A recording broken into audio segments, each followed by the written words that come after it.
Aurtengo 3. topaketa digitalena. Egunon guztioi, baita hemendik Madriletik gero hitzalditxo bat ematera etorri diranei atzoa arratsaldean justu etorritakoei eta baita Bartzelonatik etorritako beste bikidei. Beraz gaur batetik eta bestetik eukiko dugu aukera ere ikasteko. Eta zelan ez, gaurkoan esker bereziak Hezkuntza Saileko sailburua den Kristina Uriarte andereari. Zerri askotan entzuten dugu, telebistan me consta, eta nik alaxe esango dut, me consta, baita gaurkoan, sailburuak alegin berezi egin duela gurekin egoteko. Eta hori eskertzekoa da. Benetan eskertzekoa, segurazki danok jakin dezakegun moduan, agendak nahiko estuak izaten dira halako karguetan. Beraz, sailburu anderea, eskerrik asko lehenengo eta behin, alegin horregatik, eta gaurko bigarren egunari, ezin da beste modu batean izan, berari tokatzen zaio hasiera ematea. Hala dagokio eta.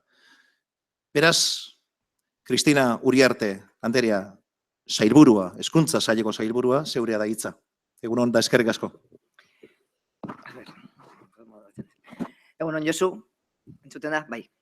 Egunon guztioi, eta eskerrik asko antolatzailei 3. topaketa honetan parte hartzeko gonbitea luzatzeagatik. Benetan eskertzen dizuet gonbidatu izana, teknologiak, hezkuntzak eta bien arteko erlazioak bizi duen momentu aztertuko duzuen zita honetara.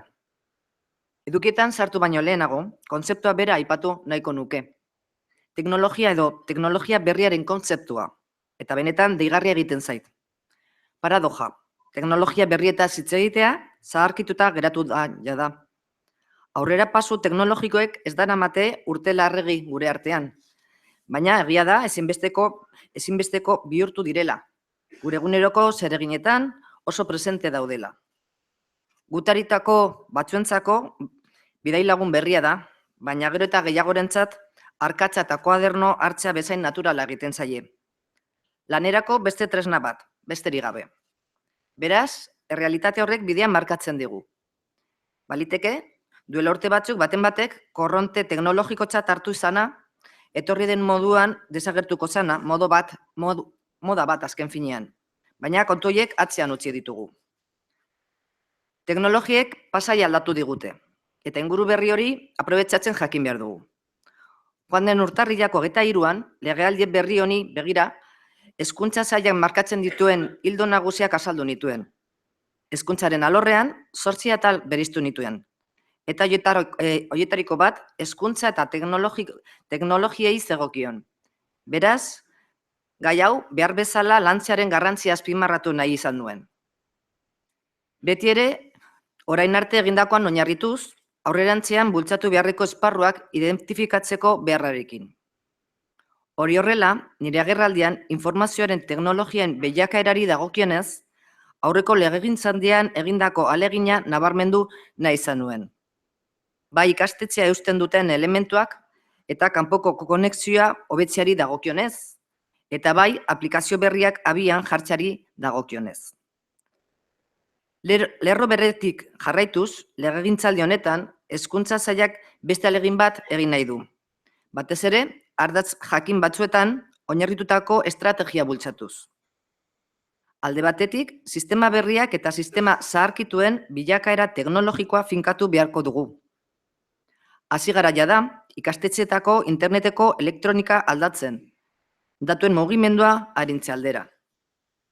Horrez gain, laster ikastetxeetan dagoen wifia hobetzeko hitzarmena sinatuko dugu, azken belaunaldikoa jarraiz. Eta horrekin batera, gailu teknologikoak berriztatzen jarraituko dugu, etenigabeko prozesuan. Bestetik, familiekin eta ikasleekin egin beharreko zerbitzu, komunikazio eta kudeaketa akademikoko plataforma bultzatu nahi dugu datozen hilabeteetan. Zertaz ari naiz? Adibide gisa, ikasleen erregistro bateratua, historial akademiko elektroniko zentralizatua, ikasleen historial akademikoak sinadura elektroniko bidez lortzeko aukera, garraioa, jantokiak eta bekak kudeatzeko zerbitzuen garapena, eta bestelako sistemak modu errezago batean kudeatzeko beharra eta aukera teknologiari esker. Bestalde, eta ikastetxe tradizionalen bilakaera sareko ikastetxerantz zuzenduko dena. Lehen pausoak eman ditugu jada. 2016an zer, ikastetxen konektibitatea asko hobetu dugu. Gutxienez, 100 megatako abiadura lortu dugu. Eta kasu batzuetan, 630 megatara iritsi daiteke. Bai hezkuntza prozesuaren beharrak exigitzen duenari aurre egin ahal izateko, eta baita administrazioak ikastetxeen eguneroko kudeaketak eskatzen duena ahalbidetzeko. Gure ikastetxeetan edozein gailu teknologiko erabilita beharrezkoa den edozein tokitik konektatzeko aukera izango dugu. Azken finean, baliabide teknologikoen erabilgarritasuna bermatu behar dugu. Benetan, gure formazio ibilbidean probetxugarria izan dadin. Horrez gain, nabarmena da ikastetxe ziurtatuen aurrerapena heldutasun metodologikoko ereduaren bitartez, aipagarria da izan duen bilakaera azken urteetan. Heldutasun maila jakin bat akreditatzen zuten 8 ikastetxetatik, 360tik gora pasa gara 3 urteetan. Durante la nueva legislatura, el departamento tiene como objetivo realizar un nuevo esfuerzo, de tal forma que a la finalización de la misma, los sistemas de información sean modelo de referencia a nivel estatal en el ámbito de la educación. Para dar respuesta a los objetivos indicados, se ha establecido una estrategia articulada en base a los ejes siguientes: consolidación de los nuevos sistemas y evolución tecnológica de los sistemas obsoletos, plataforma de gestión académica, comunicación y servicios con familias y alumnado, evolución de los centros educativos tradicionales hacia centros educativos en red.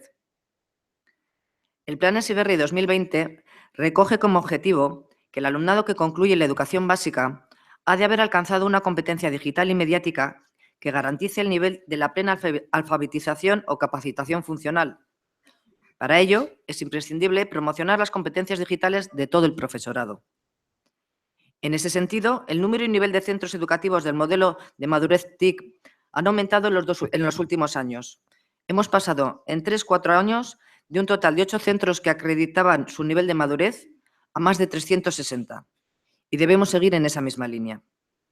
Los próximos años, la mayoría de los centros deberán dar el paso para digitalizar sus diversos procesos: gestión, comunicación y procesos de enseñanza-aprendizaje de las aulas.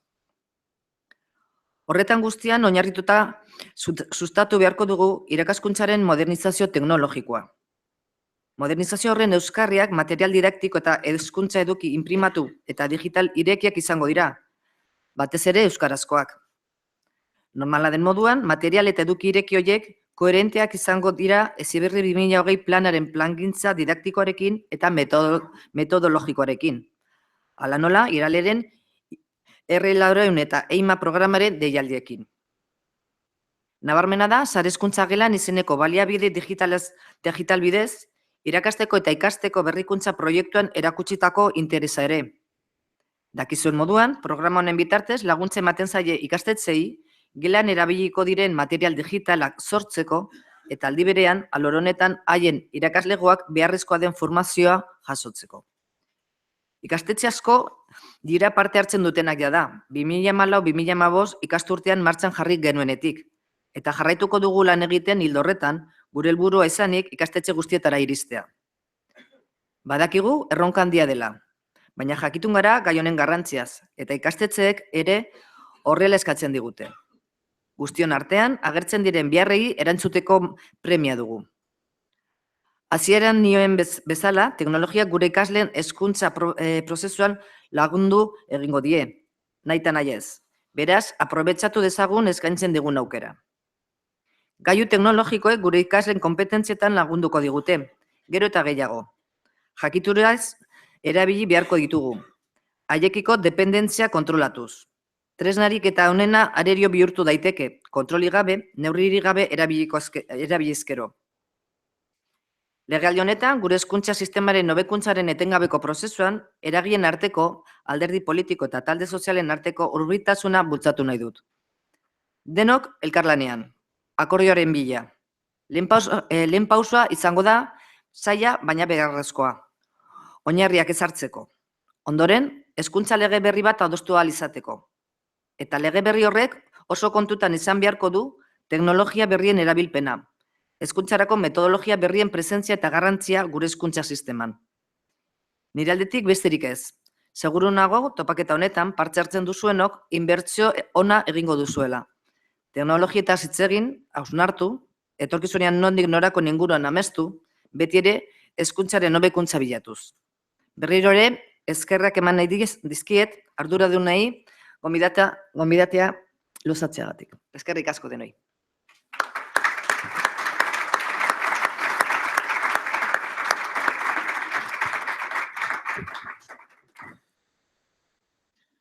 Eskerrik asko sailburu.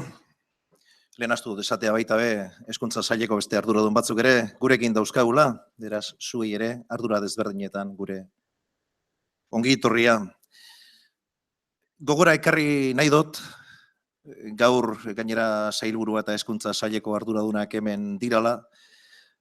Atzo beste irekiera mota batean, gure adierazpenean jarritako zenbait gauza, denok ere, behintzat, gauza bera edo beretsuak entzun ditzagun. Atzo, honela esaten genuen, belaunaldi berriak bizitza heldurako prestatzea da hezkuntza hasi eta batxilergoa edo eta lanbide heziketaraino doan hezkuntzaren helburua. Hezkuntza bikaintasuna eta ikasle guztien arrakasta sustatuko duen hezkuntza prozesua bezala ulertzen dugu igarotze hau. Euskal Eskola Publikoan, honetan oinarritzen dugu gure eguneroko lana. Gure hezkuntza estrategiak hobetuz eta hezkuntza komunitateko eragile guztiak inplikatuz, zeregin kolektibo honetan. Ikastetxe publikoek arduraz erantzuten diegu euskal hiritarren gehiengoak guregan jarri duen konfidantzari. Gero eta hobeto formatutako eta kohesionatutako euskal gizartea lortzea baita gure helburua. Ezinezkoa da ulertzea gure hezkuntza sistemak azken hamarkadetan lortu duen ekitate maila eskola publikoaren lana goraipatu gabe. Aspaldi konprometitu zen pertsonekin Euskal Eskola Publikoa. Aurreko legegintzaldian, hezkuntza sailak marko pedagogiko eta kurrikularrean planteatutako arau eta planek anbizio handiko hezkuntza jokaleku batean ipintzen gaituzte guztiok. Arrakasta lortzeko, eragile guztien elkarlana eskatzen du honek. Hezkuntza arduradunak, aholkulari pedagogikoak, irakasleak, familiak eta baita beste hainbat eragileren lana ere.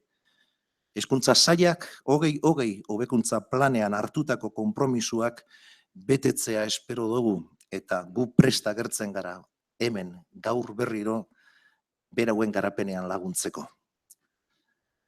Sare hezkuntza gelan bezalako proiektuen aldeko apostu argiagoa behar dugu. Ikastetxe publikoen autonomia eskasa ere azpimarratu beharko genuke. Konektibitate hobetzeko edapena ere, atzerapen batzuekin ibili da. Euskarazko hezkuntza baliabide irekien urritasuna hortxe dago.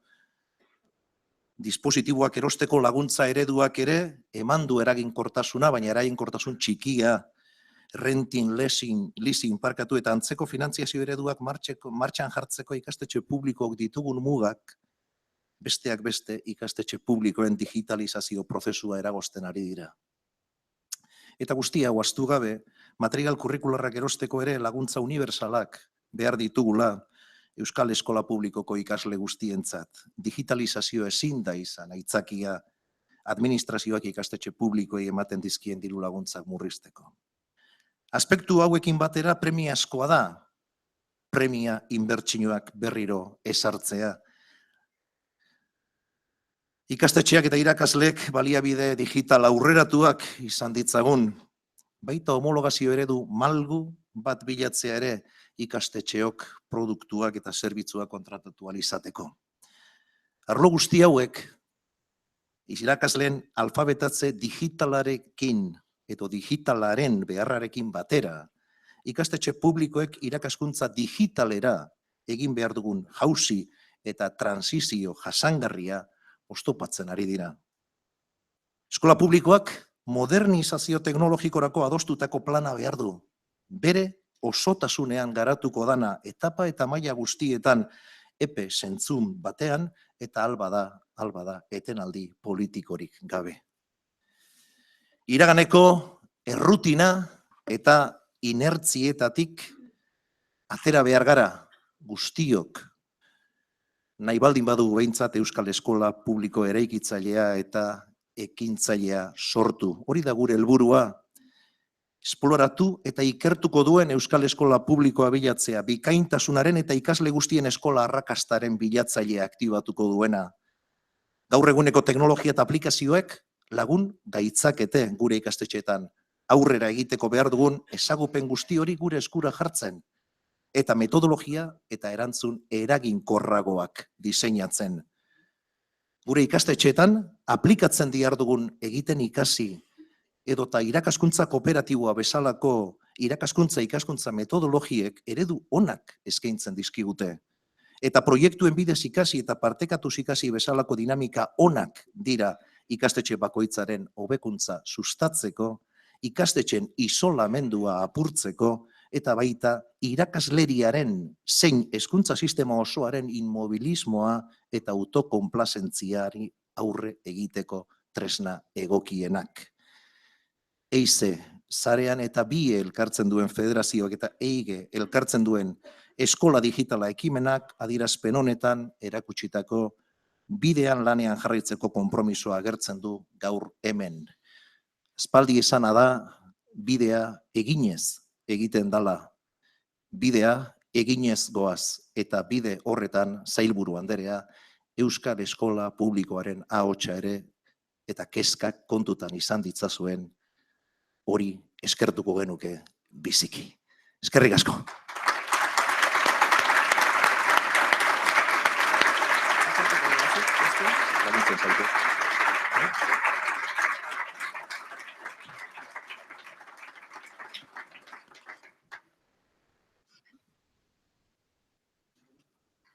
La foto ella, que es lo importante.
hasiko gara, bai?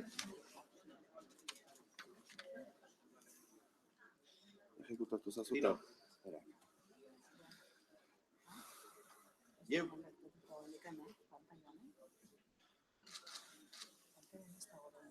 Oantxe sartuko du. Bueno, ba.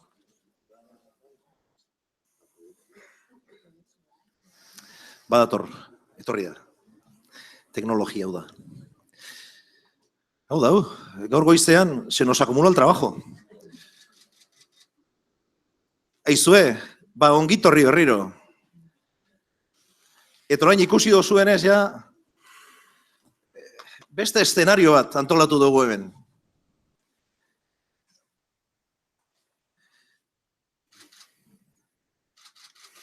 Gaur hemendik atera behar zari danok, honelako batekin. Balde. Hai? Mundial.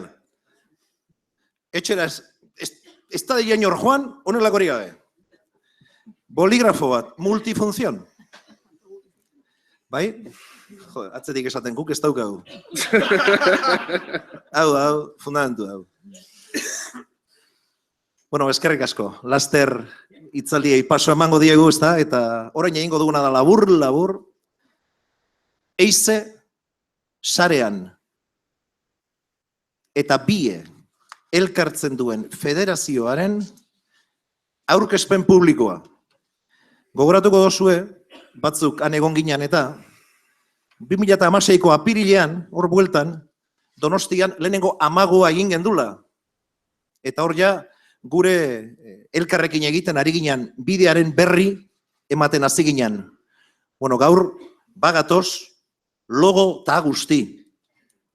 Ez dana gutxi.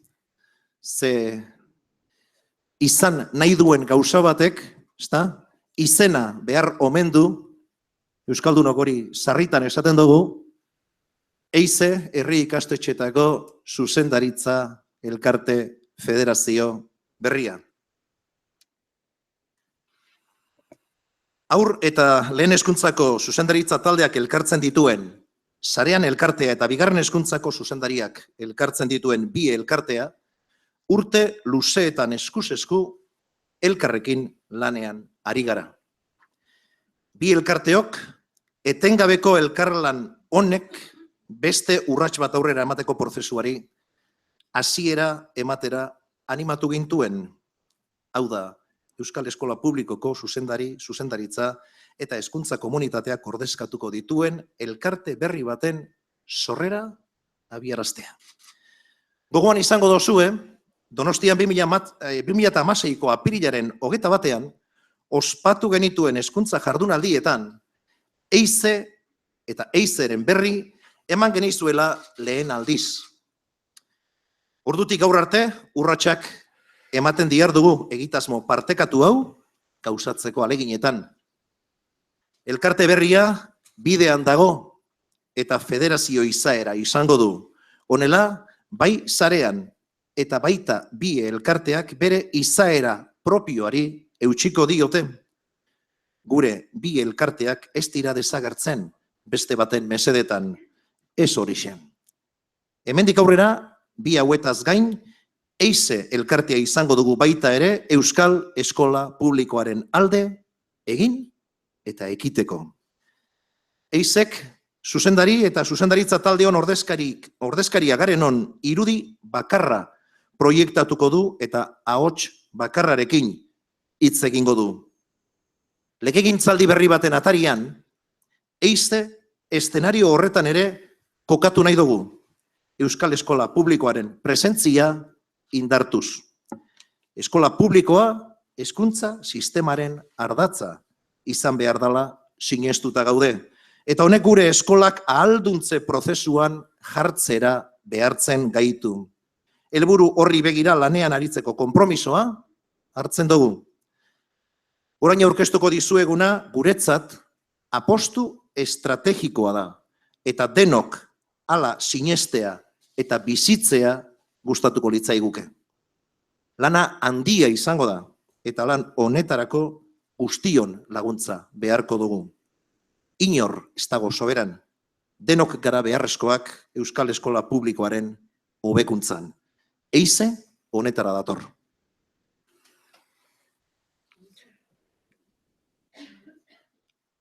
Sarrerako laburpen hau Josuk ondo adierazi duen bezala, ondoren helburu batzuk definitzera behartzen gaitu. Konpromisoa hartzea helbururik gabe, konpromiso hutsala gelditu daiteke, ezta? Elkarteen federazio honen xedea Euskal Autonomia Erkidegoko haur eta lehen hezkuntzako eta bigarren hezkuntzako ikastetxe publikoen hezkuntza zerbitzuaren etengabeko hobekuntza bultzatzea da, arestian aipatu dugunez. Honenbestez, ondoko helburu nagusiak hartuko ditu kontuan. 1. Eskola publikoa defendatu gizarte kohesioaren eta aukera berdintasunaren berme gisa. Ondoren, gehiengoaren interesekoak izan daitezkeen gaien inguruko eztabaida eta formazioa bultzatu. Zuzendaritza zeregina hobetzeko, eguneratzeko eta kontuan hartua izateko ekimenak sustatu. Arlo pedagogikoan, antolakuntzan eta kudeaketan ikastetxeen autonomia defendatu eta garatu. Zuzendaritza taldearen profesionalizazioa eta izen ona bultzatu eta aitortua izan dadila. Hezkuntzaren eskaintza hobetu, ahalmen teknologikoa eguneratu eta zabaldu eta oro har, hezkuntza publikoaren kalitatea hobetu.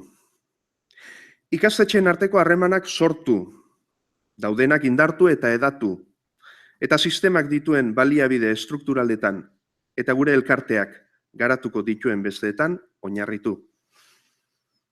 Amaitzeko, zuzendaritzak ordezkatu administrazioaren aurrean, naiz hezkuntza elkarteen edo elkarte profesionalen edo bestelakoen aurrean.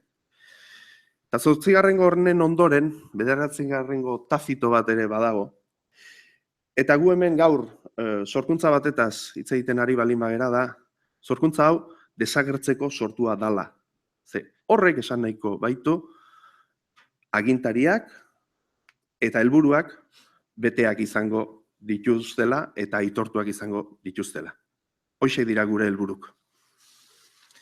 Sortu desagertzeko, baina bitartean ekin.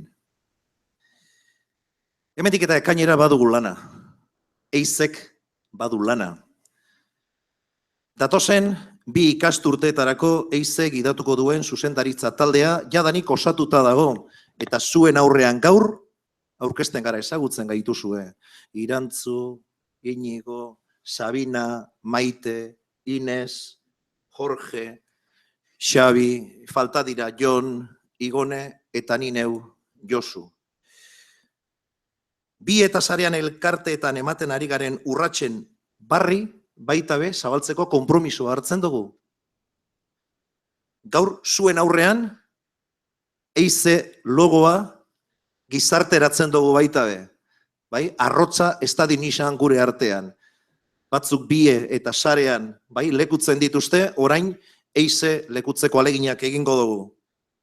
Elkarte berriaren estatutuak erregistroan daude. Eta ondobidean, otsailaren amaierarako, Eizek bere zifa izango du. Eta baita be, aurki, bai, denbora azkar pasatzen da. Baina egingo ditugun jardunaldi berrietan, ziurrenez, asanblada bat deituko dugu, bateko eta besteko bazkideekin batera, Eizeri aurre pausuak, aurre bideak eman alizateko. Azken hilabetetan egindako ibilbidearen barri eman dizuegu, eta baita Eize elkarte berriaren helburuen berri ere. Eize gorpusten jarraitzeko konpromisoa hartzen dugu gaur hemen 3. topaketa digitaletan zuen guztion aurrean. Espero dugu zuek ere proiektu berri honen bidelagun izango zaretela. Eskerrik asko guztioi eta ez ahaztu, ez joan etxera poligrafori gabe. Eskerrik asko.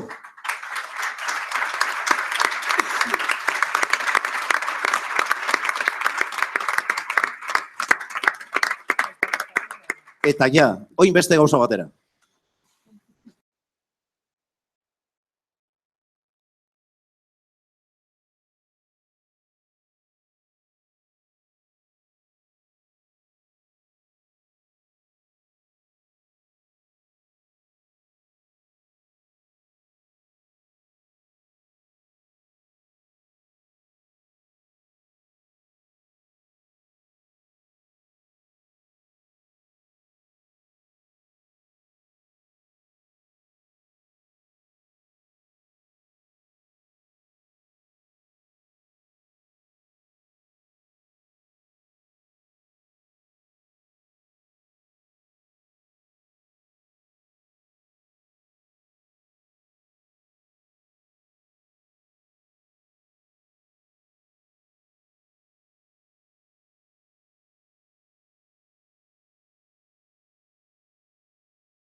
Ederki ba, bueno, placer bada inbeste jende ikustea gaur ere hemen, jakin badakizutenez, goiko salatan, showroomean, hemen ere bai, ba, gauza oso garrantzitsuta hitz egiten ari gara, ezta?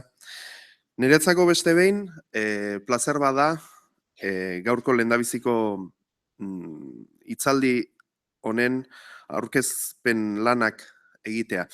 Bertan Andoni Sanz dugu, iaz gurekin egon zan, eta bueno, pues berarekin izandako esperientzia hain izan zan, aberasgarria, ze beti ere bakizue, lagunetatik tiratu egiten deu, eta aurten ere, berarekin kontatzeko nahia agertu genionean, berak primizi batetaz hitz egin zigun.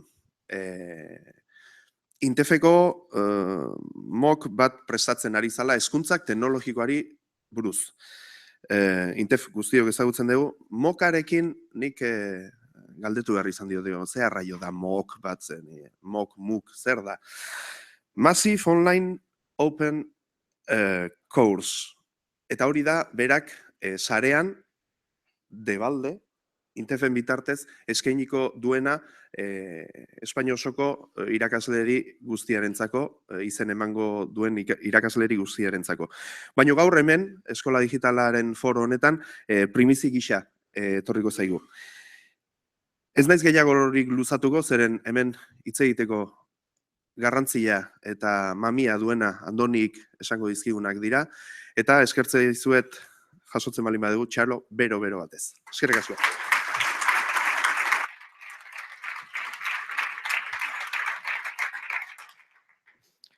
Bueno, nik zutunik ingot presentazioa, sustantzia nervioso paraten nahi.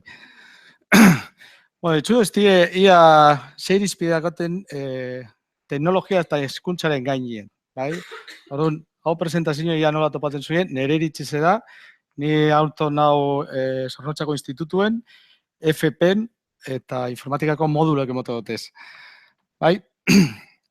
Aurrek urtitan, onai DBH-en eta LH-en urte batzutan onai. Orduan, lehen da bizi, gudot plantie ia non gauzen, hauntzen momentuen, teknologiari dagokionez, eta gero ikusku nola egin jauen evoluzioa eta bar. Bai, non dago hezkuntza teknologia? Ba, Berton, ja da, eta geratzeko etorri da, orduan beste aukera bueltarik ez daku. Bai, puntako teknologiak hezkuntzan ezetuten zuiez dagoeneko.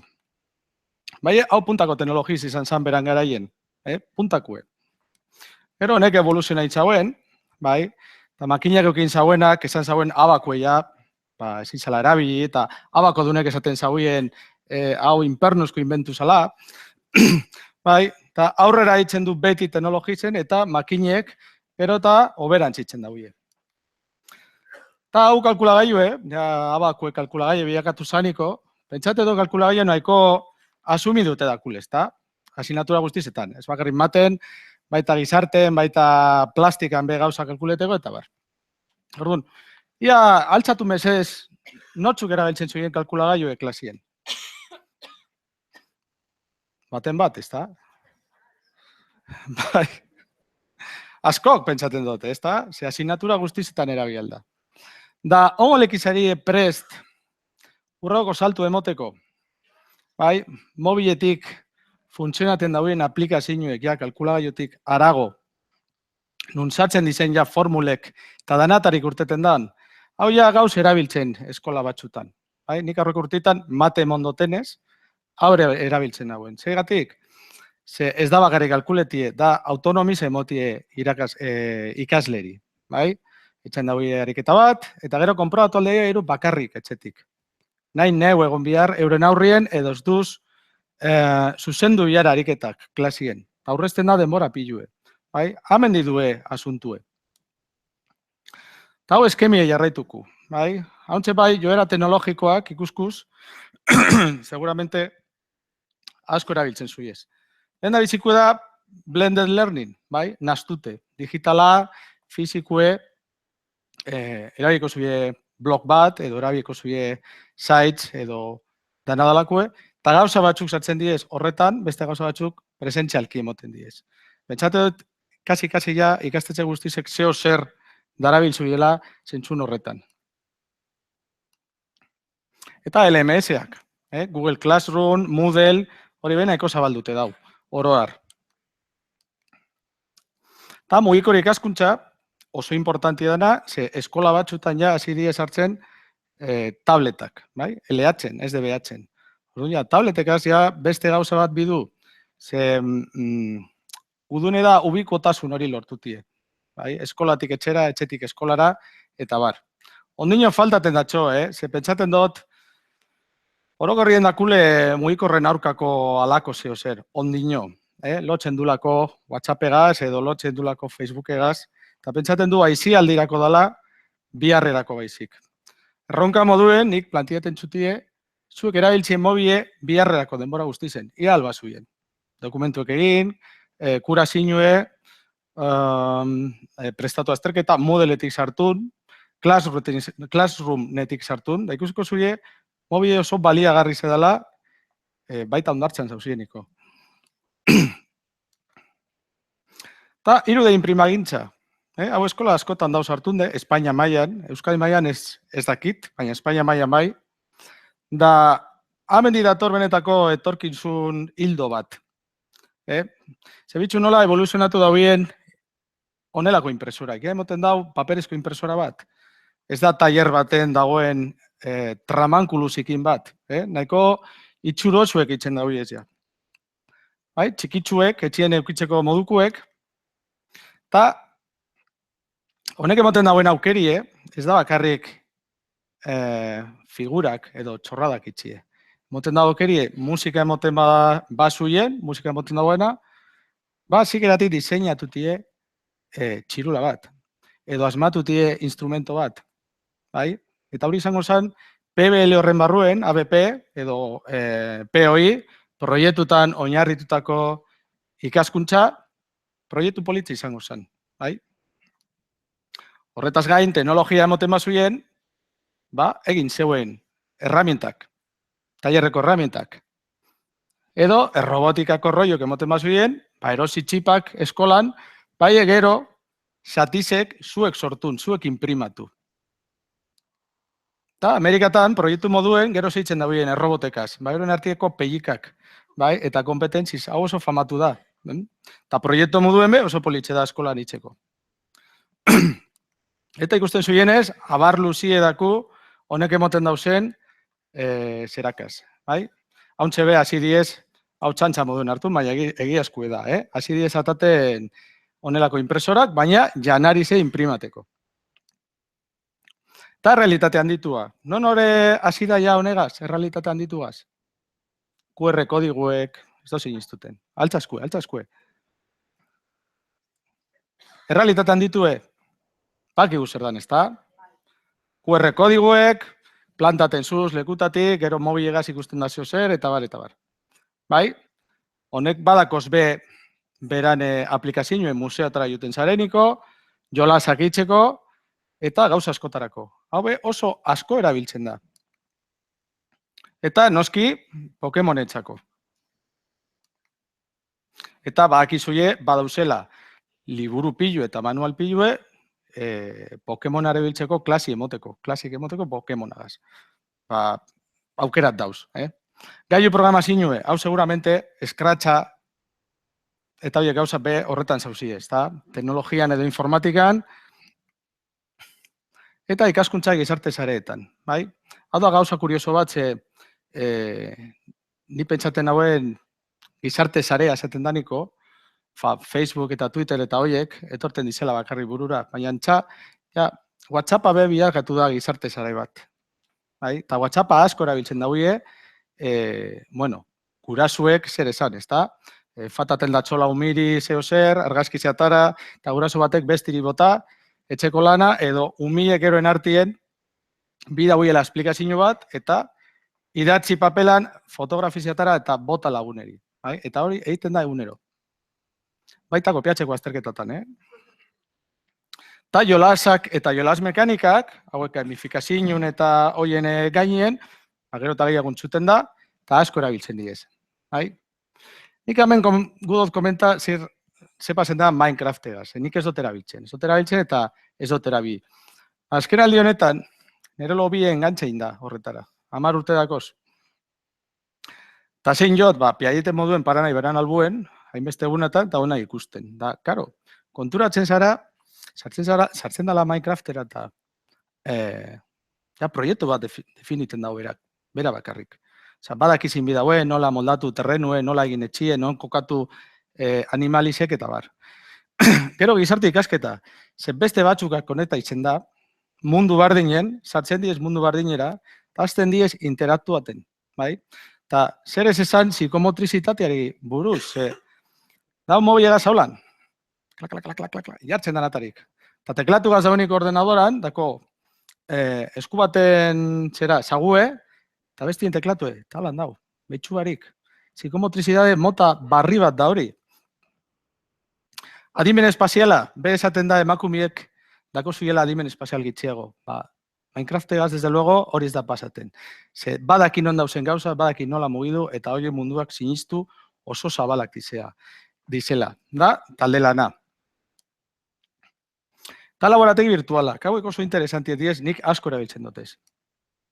Bai, kimika eta emoten haueniko, klaro, pentsa ze pasaten dan laborategizetan, ezta? Esaten zu, bueno, urroko egunerako mesedez ekarri materiala. Urroko egunien, ekartzen dauie, laukatuk, da beste danak egoten diez ikusten, da galdu itzen zu ordu zuen. Orduan, honelako, hau da FETeku, P-H-E-T, FET, horretakoz, hainbeste simulazio laborategi virtualak itzeko. Eta ez da huie, hogarleko hori gaztaten, materialatan, ez zu denbori alferri gaztaten, da, funtzionaten da. Eta makerspaces, hau nahiko kontzeptu moderno da, bakizuie inglesan roiu, ze antxineko gauzek revitalizaitzen da hori beste izen bategaz, izango zen taller modukue, taller horretan ja sartzen zuz teknologia barri guztizek, irude imprimagintza, errobotak, aurretik ikusitako guztizek, proiektutan beti. Eta oraindik ere errotzeko dauzen batzuk. Adibidez, errealitate virtuala. Inorazi da Googleeko kartoizko gafa hauekaz, praktiketen. Inor da hemen gizarte edo artekue. Inor izango da, ezta? Bueno, Googleetako bizita virtual bat museo batxutara, eta da benetan harrigarri ze, nola lortzen dan. Erosten zui horiek gafak, tako zuiez Amazonetik ongo diez 3 eurotan edo, marka guztizetako, ez erosi originala, segarezti hau diez. Da, berton sartzen zu mobile, konprobatu mobile kompatibili badan, sartzen zu mobile eta da aluzinetako, etxien, eta pagazu 3 euro bakarrik. Hombre, mobile badako zuien ona, eta mobilean gaztue kontuen hartun barik. Probatu, flipeko zuie. Da, gauzen interneta. Gauzen interneta da, gaztelera esaten da, el internet de las cosas. Hau sartun dut, ze azkenen gurtitan, umiek etorten diez olako super erlojukaz, da erloju horiek gauza pilo itzen da huiez. Eskuntzarako zertako balio da huie, agendi eruteko. Ze kriston pantalla dako hie eta agendi oso enduruten da hortik. Bai egero kontuz, hauek gauzekaz, sargazkizek ataten da huiez, eta bakigu ze pasaten dan, segun ze tokizetan ataten dizen. Hortik dabil sondino, teknologikoki, erloju enpresa asko jun diez pikutara, nola baita esateko, eta hor dau teknologi sondino nola arrankaten dauen, eta zei txura emon aldatzon eskuntzan barruen. Eta, hau, baiot, dana ekarri zure gailua eskolara, ekarri zure gailua.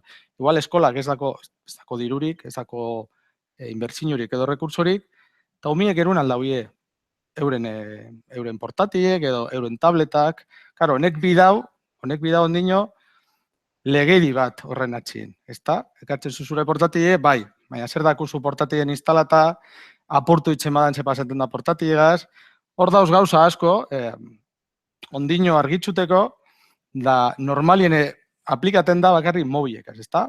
Ja, sumi dute daku, mobil eruten dauela, igual gordeta dagoelako, ez da tableta eta portatil modukue. Baina, mendik, ataraldiez gauza pilue. Hau adibidez, nun pasaten da? Ba, unibertsidadien. Unibertsidadien ikasliek eruten daude euren portatilek. Eta klasien berton dauz, apuntik hartzen zuzenien portatilekaz. Da ikasketa personalizatua. Hau, bagauz hitzen, bai, hauntxek, teknologia barrizek emoten dabia aukerie, hau automatizeteko. Bai? Orduan, zeinek eitzen da hauntxen momentuen? Ba, modelak. Modelan erabat aktibatute badako zuien, topako zuie, aukera batzuk, deitzen dizenak, nola zan, aktibazion kondizional. Bai? Aurretiz zeo zer eitzen bazun, aktibaten datzuz beste gauza batzuk, modeletik. Zertako balio da hau? Bueno, ikasle batek nota gitxia eta badauen zeo zertan, aktibidade baten, aktiba altzazu beste aktibidade bat. Hori osatzeko, bai? Modo automatizatu baten. Zaragon bihar gainien. Hori ze gauz eitzen hauntzek? Ba, zuzenien. Bai? Umietako zuz, nahu LH pentsaten, Umietako zuz, nota bajaten diez eta ze eitzen du. Ba, hartu kuaderno mandue eta gabonatarako kuaderno hori inbidabuie. Bai? Ze bentaja dako honek? Ba, finago altzulein hori kalkulue, ezta? Zertan falla dau? Irakurketan, edo idazketan, edo matematikatan. Bai? Eta hine altzazu zeo zer oso pertsonalizatua. Eta adimen artifiziala eta big data horren atxetik datoz. Hau ez dago ondino sartunde. Bai? Baina da etorkizuneko gauza bat hor dagoena. Hau da, inbeste datu jasoko diez, Moodela azetuten bazuien, zuien Moodela grabal dagoela edo zer gauza, bai? Aktibidaden inguruen. Osa, kontrola zuie ikaslie euneko unien. Bai? Hor datu pilloe generate diez. Kanpoko mock guztizetan, Intefekotan, EDX, Miriadax, hoietanatan datu pilloe sortzen diez. Hau sistemak itzen dagoena datu horiek hartun eta perfil bat sortun. Bai? Ondino urrundaku, hau oso urrundaku. Baina, zertako balioko dau? Ba, pertsonalizazioe, ikasketa behar izan berezia dako jezen umiekaz hobeto jarduteko, eta bar. Eta gero hau tendentzi zen implantazio gure bazuen ikusi, zenbat urtitan implantako dizen, badau txosten bat, deitzen dena Horizon Report, hor dako zuie. Iatzen zuie Googleen, Horizon Report, eta hor agertzen bi pantailazo dauz, hau diez 2016. Eta ikusten zuie, epe laburrien, epe ertainien eta epe luzien. Eurek ze ikusten dauie, ze implantako dan ja erabat hezkuntza mailan teknologikoki. Da, haue, onarpen fasearen kurbie. Ikusten zuie kurbie, altzaten dela pilue, eta hori faseri esaten datzuie, bueno, urteten dela teknologia barri bat, beti pasaten dazku, ezta? Eta lehoko impultsue da, teknologia barri honegaz gauza pio inaldotez. Eta piztu itzen zara, saiatzen zara gauzek eitzen horregaz, saiatzen zara unitate didaktikoek moldatzen hori aplikatzeko, baina momenturen ematen, satura itzen zara, ikusten zua inbesterako ez dagoela ematen da, hor bajadiedako zu, ezta? Pasadazku inoiz, gauza batxukaz. Bajadiedako zu eta, ja bajadako zunien, pentsaten dut, burue asenta iten datzule pizka, eta ja dinozu, bueno, ja, hauntxe, ja, hainbeste ilusio bari, baina ja, praktikotasunetik hasiko nahi hau aplikatzen. Vale, hori, pasazan da, pues, LMS-ekaz. Moodela zikeran, edo Google Classroom oso gitxe erabiltzen ziren, da, alako baten egon da, estanda bat, horregaz. Da, marko digitalak, bueno, marko digitalak entzun zuiez ja hainbestetan eta hainbestetan. Eta hona hien pentsaten, hau, interesanti izan komentateko ala ez, ze, karo, noretzako da matraki entzutie, denbora guztizen, nire agobizetan hau honegaz. Bai, nire agobizetan hau honegaz.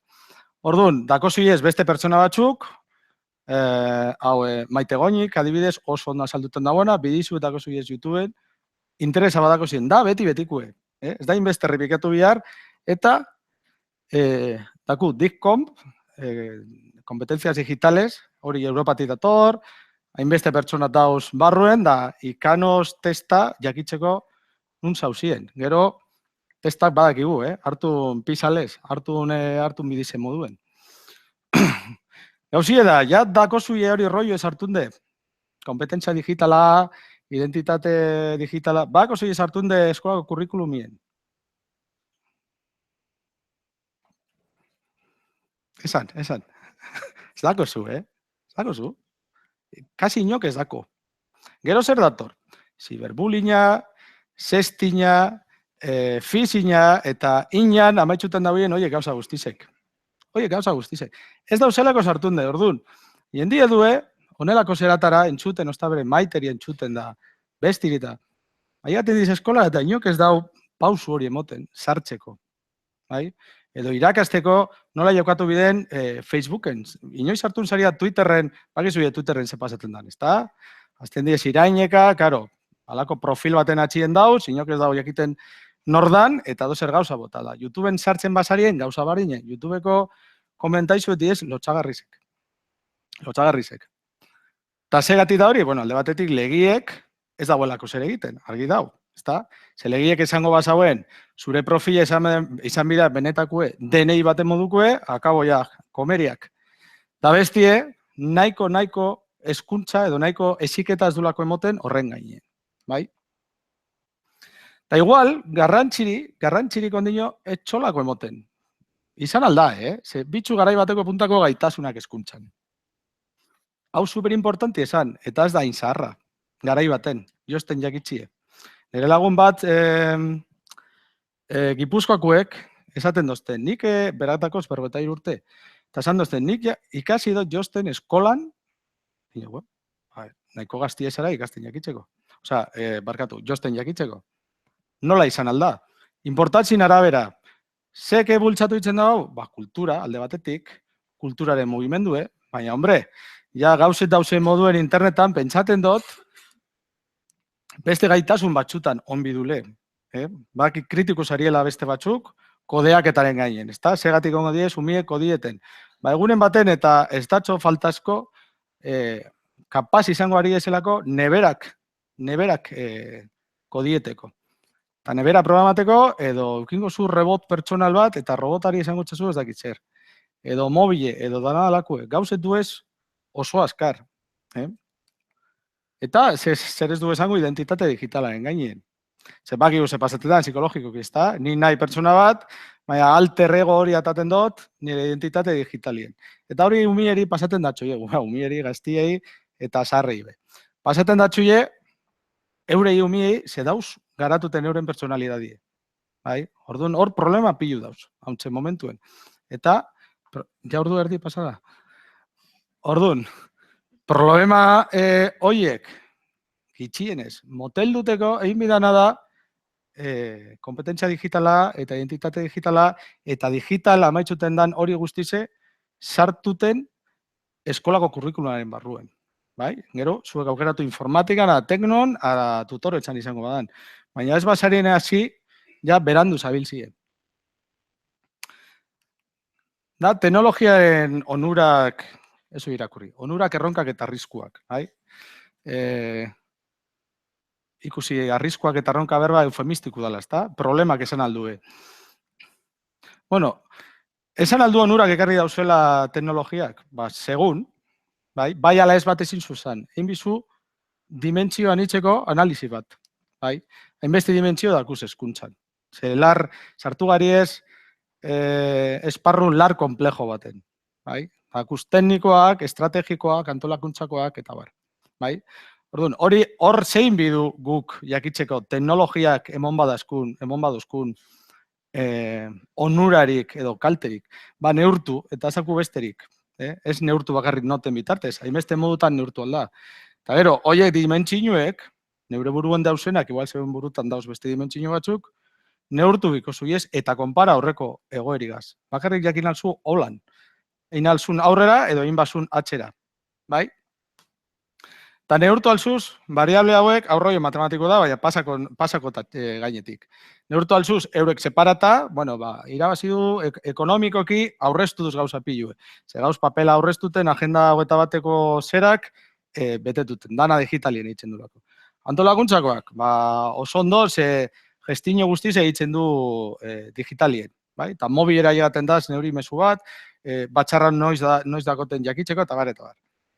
Pedagogikoak, hor Flip Classroom eta horiek gauzek sartu induzelako, da hor be irabazi du edo ez dakitzer. Edo, variablie dauz lotute euren artien. Karo, diru gehiago, teknologia gehiago, eta emaitza hobiagoek, supuestamente. Igual aldi ez lotute edo ez. Normalien, supuestamentien, dirue eta hobekuntzie junbiko lekidiez alkarregaz. Gero ikusku, segatik askotan ez duzen. Eta nola neurtzen diez gauzek, karo. Hau da problemien, nola neurtu gauzek.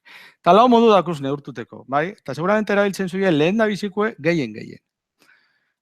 Evidentziak, hori kalitateko roiutik, evidentzisek edo indikadoriek, hamen dakuz. Lehen da bizit diez anedotikuek. Nire txentzatie kafe makinekuek. Zaigaten zara kafe makinean eta, esan doztie, irakurri dut, ikusi dut programa telebistan, deitxudoz lagunek esateko, instala da huila ez dakiz zer, orduan izan bidela letxe, karo, ze lagunek esan batxun, igual lagune neu izan nahi, informatiku nahielako. Ni kontatxut gauza bat, neuretzako supererraza da, instala dut 2 minututan, baina zupiko zu, igual, 6 hilabete hori dana aurrera edo martxan jartzeko. Gero dakuz beste modu batzuk, neurketa itzen dizeniko, itzen zu neurtu, eta zu konparaten. Orduan ez datzu balio zertako. Esaten zuniko, nire humie da hobiena, baina hobiena zergaz konparata. Konpara bizu zeo zergaz, eta konparatzen zuniko be, jakin bizu zergaz konparaten zun. Ezin zuz konpara baserri bat eta 4 plantatako edifizio bat, ez dako zentzunik. Konpara bizuz bi talde, bardinak izango dizenak, eta batzuk ongo dizenak talde batek erabiliko da teknologize, zuek erositako herramienta bat, eta bestiek ez da berabiliko. Eta ia metodo tradizionalegaz, eta ia metodo teknologikugaz, zez berdintasun dago, gero, emaitzatan. Eta ez dago beste modurik. Eta taldiek izan bidietz bardinek, klaro. Ez usartungo onak dizena talde batetik, eta ez hainoena dizena beste taldera pasateko. Zordun jazin zu konpara. Horri esan den datxo, evidentzia kausalak. Eta modu horretan bakarrik, ahal izango zuie jakin, ondo basau zuen eitzen alaiz.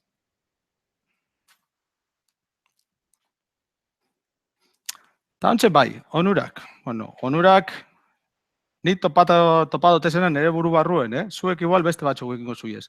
Teknikoki, zertan irabazi du? Azkartasuna argi dau. Erraztasuna argi dau. Hortik nonok ez dako hain argi. Segurtasuna, supuestamentien, segurtasuna badaku jabe, sare barruen. Plataformanistasuna, badakuz ordenagailuek, tabletak, mobilek, eta herramienta batzukaz bai aldala egin hori. Plataformanistasuna. Model bategaz, klasur bategaz, hoiekaz, beste batzukaz ez. Eta erosotasuna. Estrategikoki, ze lortu du? Orain neurtu aldu gauza gehiago. Aurreko eskolan, erosi zauien, Alexia plataforma. Ez etuten zuie? Berton notak sartzeko, barreitzen zu notak sartzeko, eta bar. Eta gero hortik ataten zuz grafiko pilue, komparatibak, eta bar. Supuestamente horrek emoten zu neurketa gaitasun handiague. Komunikazioa agenteekin. Eskuntzan be, agente lardakuz. Lehen, gurasokaz komuniketeko. Batxarra, deitzu telefonoz, bota zirkularra, idatzi agendan ez dakit zer. Hauntxeke, handereño maizu asko dakoiez WhatsAppa, eta WhatsAppan bitartez, gela osatzen daue, eta hor dauz, ni horren aldekuen nahi. Bada modu bat. Badauz, beste aplikazio batzuk, dizenak norabide bakarrekuek. Da, WhatsAppan modue, baina bakarrik maizuek bota aldau. Mesue, eta bestiek ikusten daue, ezin daue erantzun. Da be, blogak erabiltzen duz asko, difusio hitzeko, erabiltzen zuiez. Klasi zauzie, hau graba, bestie, urteten zarie irtera batera, atargazkizek, eta gero hori dana due blogara gurasoek ikusteko. Da, independentzize edukiekiko, hau, adibide da, Ortuellako, nola da, San Zeo zer da, San Feliz. Non hor dago hemen, San Felizekue? Ez, Eurek zein dauie, kontratain zauien Classroom bat, badakoie eduki guztizek, liburu guztizek, driven barruen, eurek egin jakue. Dana, ze irabazi dauie? Ez dakoiela inongo dependentzirik, adibidez, editorial batekiko. Editorialen pertsoneren bat amendi badagoen, esango dago. Ia ze komentario da hori. Ba, bueno, eurek erabazi dabi horretan. Sartun zauien, nola ditzen da? Harvard Unibertsitateko hori ikusiko zenduien, Begoñazpi ikastola gitzen dagoena. Harvard Unibertsitateko rutinas de pensamiento. Ba, horretan oinarritute birmoldatu inzauien eduki guztizek. Eta eurek sortun materialak. Bai? Antolakuntzakoak. Ba, lehen, hauntxe DBH-era nue, zeleatzen ez daen importantie. Baina DBH-en lanak jaso, papelak ekarri, papelak, hartun papelak. Taka, banaka, ostabre papelak bueltan. Sinatu, etxien, ostabre papelak ekarri buelta, segorde bizuz, erregistu diez. Hori dana, sartun karpeta batera, zeukin bizuz urte baten hor sartunde. Hauntxek erramitekaz, errazagu da lanak ez lehitu eta jasotzea, bai? Flusuen kontrola beto kontrolaten du. Noiz entregabideen biharra, noiz zuzendu da, noiz urtengo dizen notak, hori da naia automatizia aldu. Mugikortasuna, ingurune virtualak, naizta lehen esan du moduen, virtualtasun hori geratzen dazkun, Moodle, Classroom eta antxekutara, eta automatizazioa. Eta ekonomikoak. Bueno, ekonomikoak, segun, Segun, baina, supuesta, mentie, no está bere esangot, papelan irabazi du, ezta? Jaz duen beste papel gaztaten. Erabiltzen bazuien ordenadorak edo, bai? Eta, ja, portatila liburu bilakatu da. Hori motxilla manduna, liburuz beteta ez dakizen bat kilo, pentsaten doia pasadala, eskola batxutan pasadala ja beste fase batera. Eta pedagogikoak, bueno, hemen bilarri dotez 2 puntu bakarrik, Metodologia barriak, hortik urten dizen flip classroom eta horiek gauza guztizek, da, behar izan bereziak, eta igual hau da garrantzitsuna, behar izan bereziak dituztenak detektatzeko, ezta? Nik nola detekta dotez, gare baten tokazan dozten arte motie, bai? Arte motie ze inglesez emoten zan, eta nik ukiten hauen inglesa, orduan, bueno. Da, nola detektaten ziren adibidez kolorikaz problema dakoiena? Ba, kolorien noie probak einez. Bai, nola ditzen diez, koloriek ez dauinak ikusten ondo. Daltonikoek, bat nit daltoniko pio etopa dutez, bai? Horregaz, ba, ditzen zuz, venga, gaur ikuskuz hauek gauzek. Gusanda, eitzen zu, gusanda. Bueno, jarriko eta besti eta ze kolore politzak hauek urdinek, eta norok esaten dago, zer? Eta hor detekta eitzen zuz. Eta gauza gehiago dauz, detektatzeko behar izan berezi horiek, abaniko inda zabala, nahi hasiko jartzen adibidiek, bai? Daltonismo ez da behar izan berezia, da adibide bat etorri daztena burure. Baina igual, irakurmenagaz, problema dakona, edo beste gauza batzuk ez. Bai, eta estetikuek. Pentsatu, estetikutan, nik garai bateku nahi be, da emoten dozkuien apuntie fotokopieta, erdizik indute, doblata igual, horriarekiko, bueno, hauntxek, teknologia barrizekaz, bidizuek, animazioak, jolasak, beste kolore bat dako. Bueno, erronkak. Edo, kako txartean be problemak izan aldiez. Erabilera teknologikoaren probetxua bermatzea. Ze beti gauz kejaka, neuek kejaten nahi, Jo, eske bitxu zenbat ordenadora eta besti eta entrega doztie kaka bat. Claro, gero azten zara pentsaten zeitzen zendun zeuk, zure garaian, eta inozu, bueno, zizke azkenien, natibo digitalak, ezta? Teknologia barik eskakizun eta maitza berdinak ziren, nola ditzen gendun geuk? Haula nahi bizu, vale, venga, laruzera nue, hartzen zu laruza, danok hartzen gendun laruza, oza, parrafo bardinek, eta dinozu, bueno, parrafo batek hartun got, esaldi bat edo, eta gero paja pizkaz hartun got, eta hala. Eta hori, eskribanu moduen, bai? Oza, prozesue pizkat bardinezan, hor, garatu biduzeo zer gehiago. Hauntxetakoien bentajie da askarra goitzen dagoela. Bai? Esaten du, Wikipedia, eta lehen zan laruza. Gero importanti, teknologia pertsonala eta eskolako austartzea. Bai? Ze notzuk erabiltzen zuie Facebook lanak ez lehitzeko, adibidez. Inok bez? Edo Twitter. Altxasko, atxamar bat. Inok bez? Handik. Karo, Zertara daku, lehen esan du, ezta? Zertara daku lotute Facebooka, Twitterra eta hori da, aiziagaz daku lotute, eta txorradakaz. Bakiko YouTubeen sartzen dizela, txorradak ikusten, gehien bat, bai?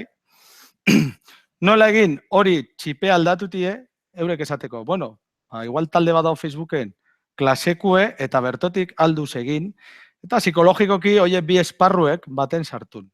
Nik hor ikusten dut benetako erronka. Eta gero, mugikortasune mobilen bitartiz, bai? Mobilak ja handitu di espilue, 6 pulgadatakoet dauz, bueno, neuri da 5,5, baina nik haunegaz bihar pilo itzen dut, eta pantaila ez da oso handize. Bai? Nola, bueno, kurtsuek eta garatuko eta horiek danak amendik itzen dut ez, ez dako denborari jesarteko. Eta jesarten nahienien, ulertu itzen dut euri pasaten datxo jena. Jesarten bazara ordenagailu horrien, pentsaten zuia biharra dela, eta ja blokea itzen nahi. Ordu, negon minai sofan botata, eta mobilegaz dino, bueno, ingo, te garatuko pizka bat hauntzek, ordu berdi, eta bizar beste ordu berdi. Zer, azkenien guri pasaten dazku gauza bardine, bai? Blokeo bardinetakuz.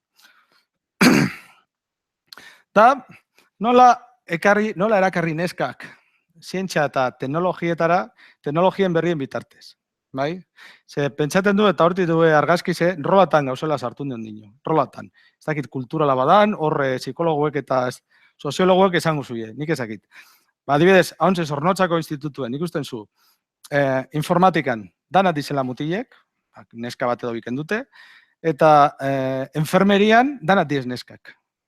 Mutil bat edo biken dute. Eta hor egon bide, zeo zer, gizarte aldetik, kulturala edo ez dakit zer dana, hori bultzatuten dagoena. Bai? Eta lehen komentatu moduen, ikasketa pertsonalizatua bideratzea, teknologien bitartez. Pertsonalizatu, baina, gero etxako be, sartzen zari kurtso bat eitzen online, ez du esango zeren kurtsue, zain beste dauz, ezta? Da nok amaitu dau inoiz kurtso bat. Hombre, garatuko bai, zeustantzien zerrendatatik kanpora zuez. Hora dagoelako beste rollo bat. Baina bestiek, ezta? Mok gratuito, sartun da, izena emon da, listo. 2 minututan izena emon da. Nok amaitzuten dauz oie kurtsuek. Ba, jende gitxik. Hor pertsonalizazio bat bide. Da arriskuak. Nik arrisku bakarra, bueno, arrisku asko dauz. Baina dana datoz iturburu bardinetik. Dana.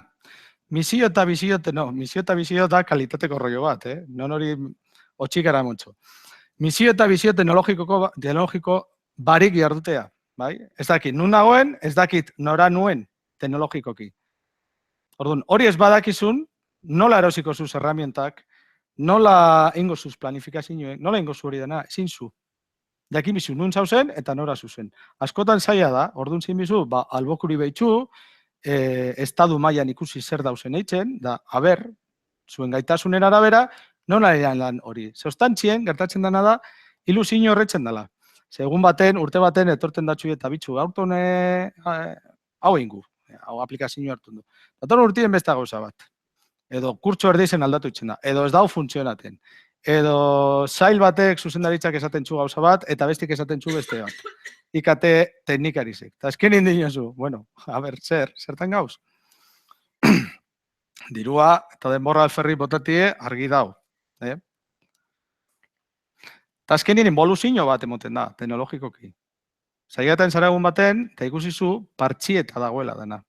Eta daukoie, ez dakite, sites bat, eta dagoenan gantzata, blog batera, dagoenan Moodle batera, edozein modutan ez dau koordinaziorik, datu flusue hor da bat askata, ez dakile nola konpondu hori dana, igual zail bakoitza, HH-koek erabaki dagoelako gauza bat, DBH-koek beste gauza bat, hori pasaten da askotan.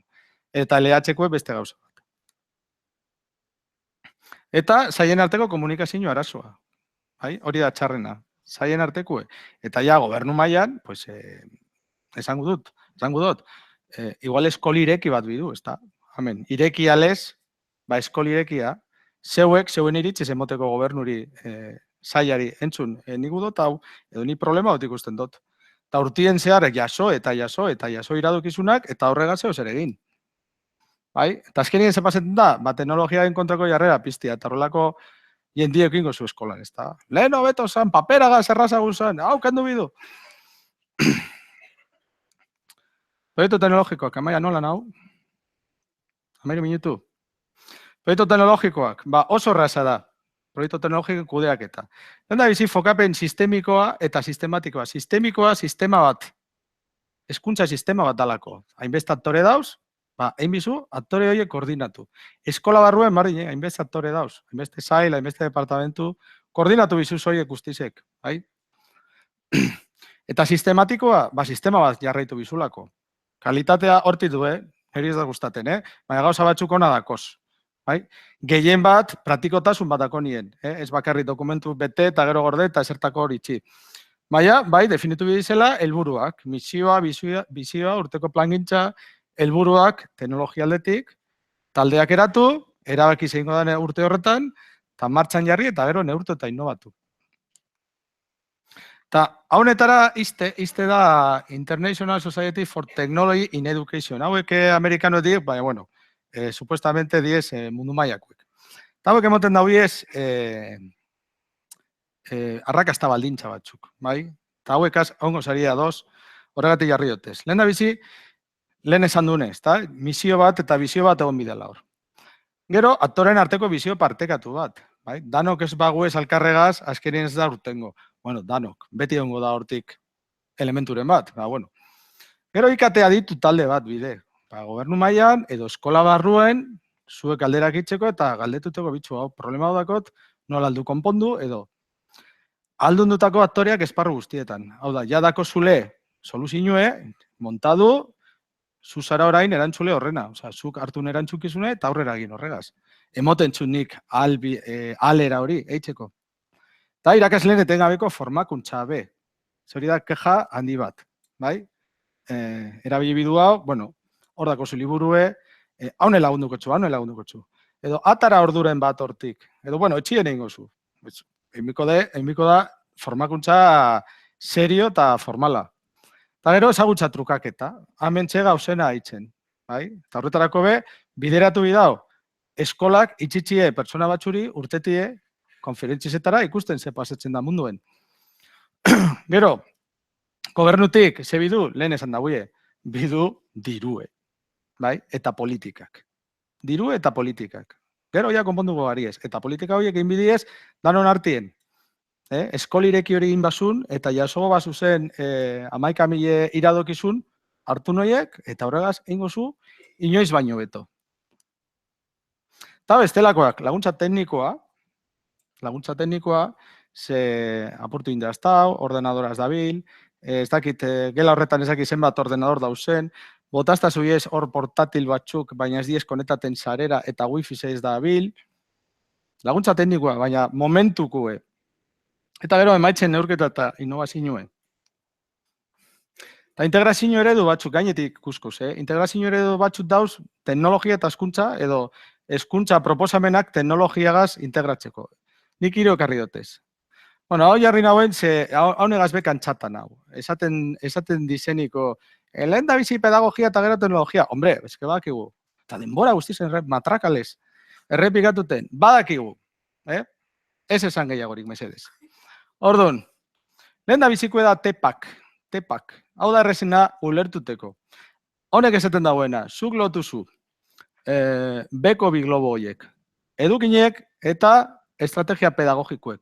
Lotute dakosuz, ja, ez da, unitatiek eratute dakuz. Eta hori dakozu nien ja eratute, orduan sartu teknologize. Hori dauz esaten, bai?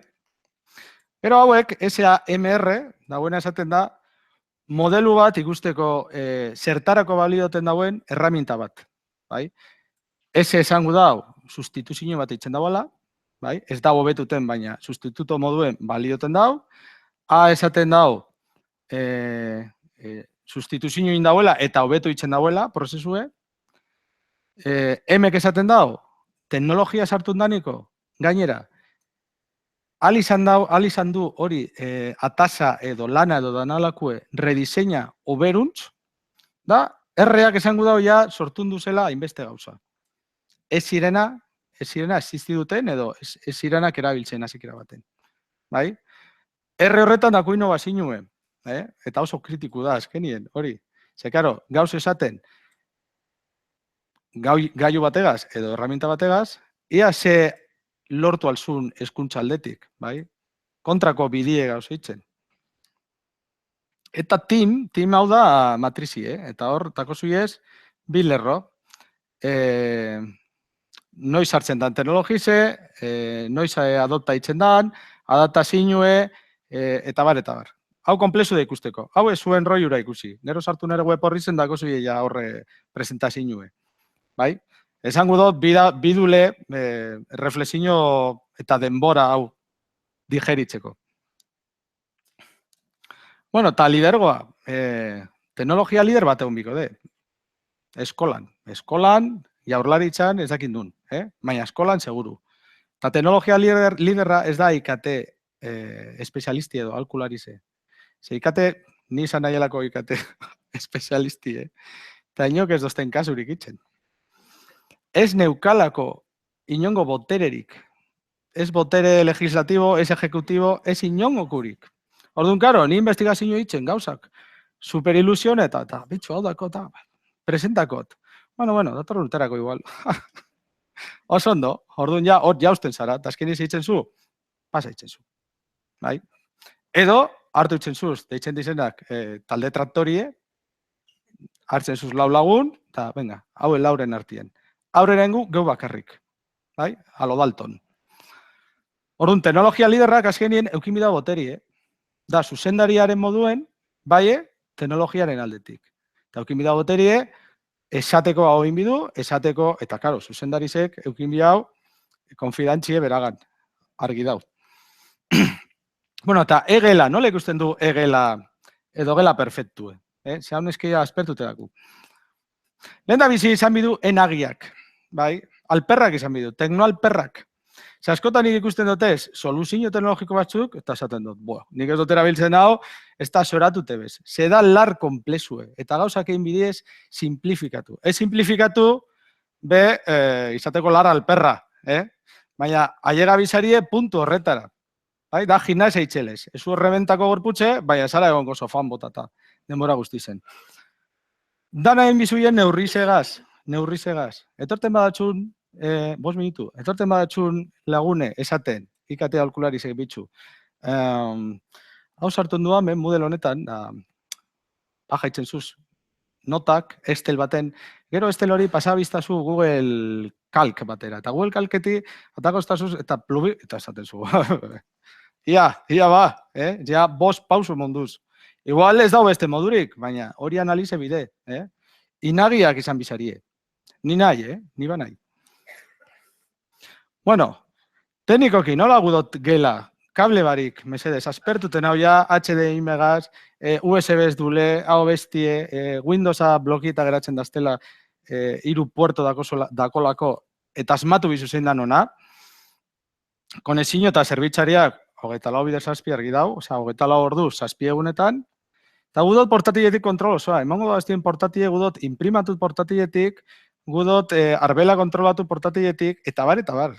Osa, jai esarritxe popie, ez dut mugidu gure be. Eta datuak gudotez odeian.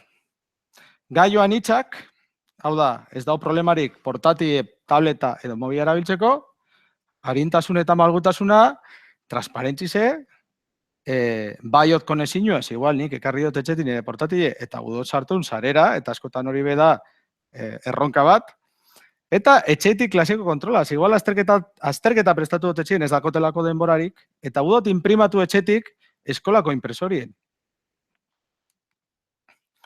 Eta pedagogikoki segudot, ikasketa ubikuo bat, eduki pertsonalizatuak, metodologia berriak implementatzeko aukerie, eta ikasketa behar izan bereziak dituztenak, lehen komentadu, detekzioa eta horiekaz, beste modu baten jardutie.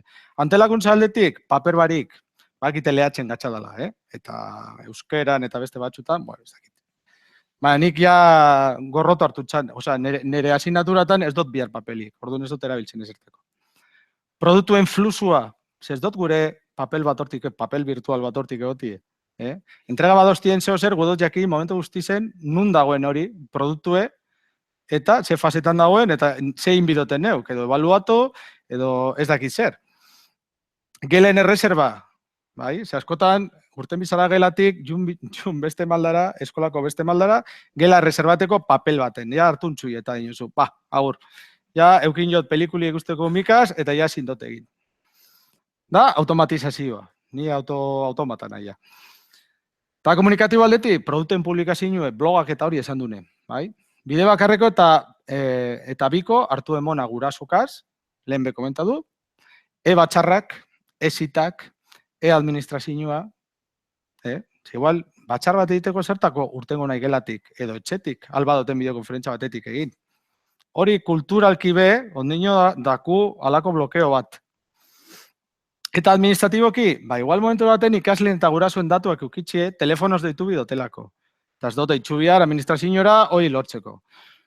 Lehen komentaduk, txostenak, nota eta estadistikak eta jarraipenak. Eta, desde luego, alarmak, iakitzeko tutori banaien, zein ikasle dabilen kilikolo.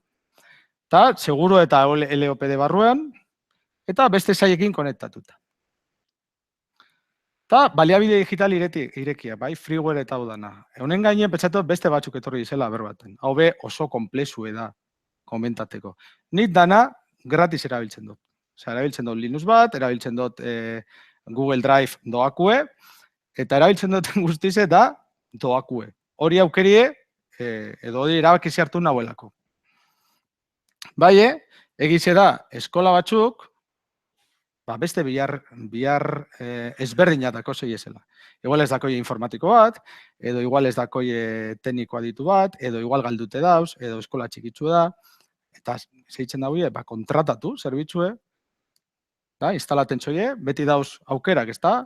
Edo Moodle doako edo Classroom pagaten zu, baina horren trukien bedo dako zu, soportie eta edo LibreOffice erabili biharrien, Office, Microsoftena, horbe dako soporte bat, edo Linux eta Windows, eta Photoshop eta GIMP. Eta GIMP seguramente erabiltzen zui asko, ez da? Eta gero innovazio eta amaitzuten dut, ez da? Minutu bat. Innovazioe da beste berba bat kontuz ibiltzekue. Kontuz ibiltzekue eta azken aldi honetan hezkuntzan da lotxatzekue, innovazioen roiue. Jartzen zu telebista eta erabiltzen da metodo innovatzaile bat, fulano premio no seke eta jarrai jartzen dago. Metodo bakizu ez da? Ez ikusian utzi zue. Jarri telebista. Ez dut esan gure, zein da produktue, baina enpresa batek saltzen dagoena gauza bat, ere begi dau, irakasle bateri, emondako premio bat hezkuntzan baian. Orduan, azten da tipo eta esaten zu, ze ondo, bitxu, emuntzoie, innovazioa hau bestie, eta segidu jartzen, pentsa, urtetan dela, ez dakit zein ez nie, segure ez nie be oso innovatzaile da. Neuri, lotxaren lotxaz jausten da, hasta horpeize. Orduan, innovazioari dagokionez, ia inok erantzuten badosten, bere zer dan innovazio, nik ez dako targion dino. Ez dakit badan berrikuntza, ez badakit badan berriztakuntza, edo badan berpizkuntza. Ondino ez dako targi zer dan innovazioen. Bai, argi dao, liburu bat PDF pasatera eta PDF hori jartzie model baten hori ez dela innovazioe. Klase bat grabatzie da publiketie, amaitxuko ja, eta publiketie blog baten ja garai honetan ez da innovazioe, be. Osea, ja gauza asko inventata dauz, orduan, innovati esatie lar da. Argi dagoena da, epizentrue gela dala innovateko. Eta gelatik einbidune da, berritzegunegaz bat, intefegaz bat, konferentziak, gizarte sareak eta bar. Eta, argi dagoenez, amerikanok esaten daude, think out of the box, edo urten eskema orokorretik, eta ia ze okurri ditut denatxun. Bai? Da honegaz bai, amaitxu dut.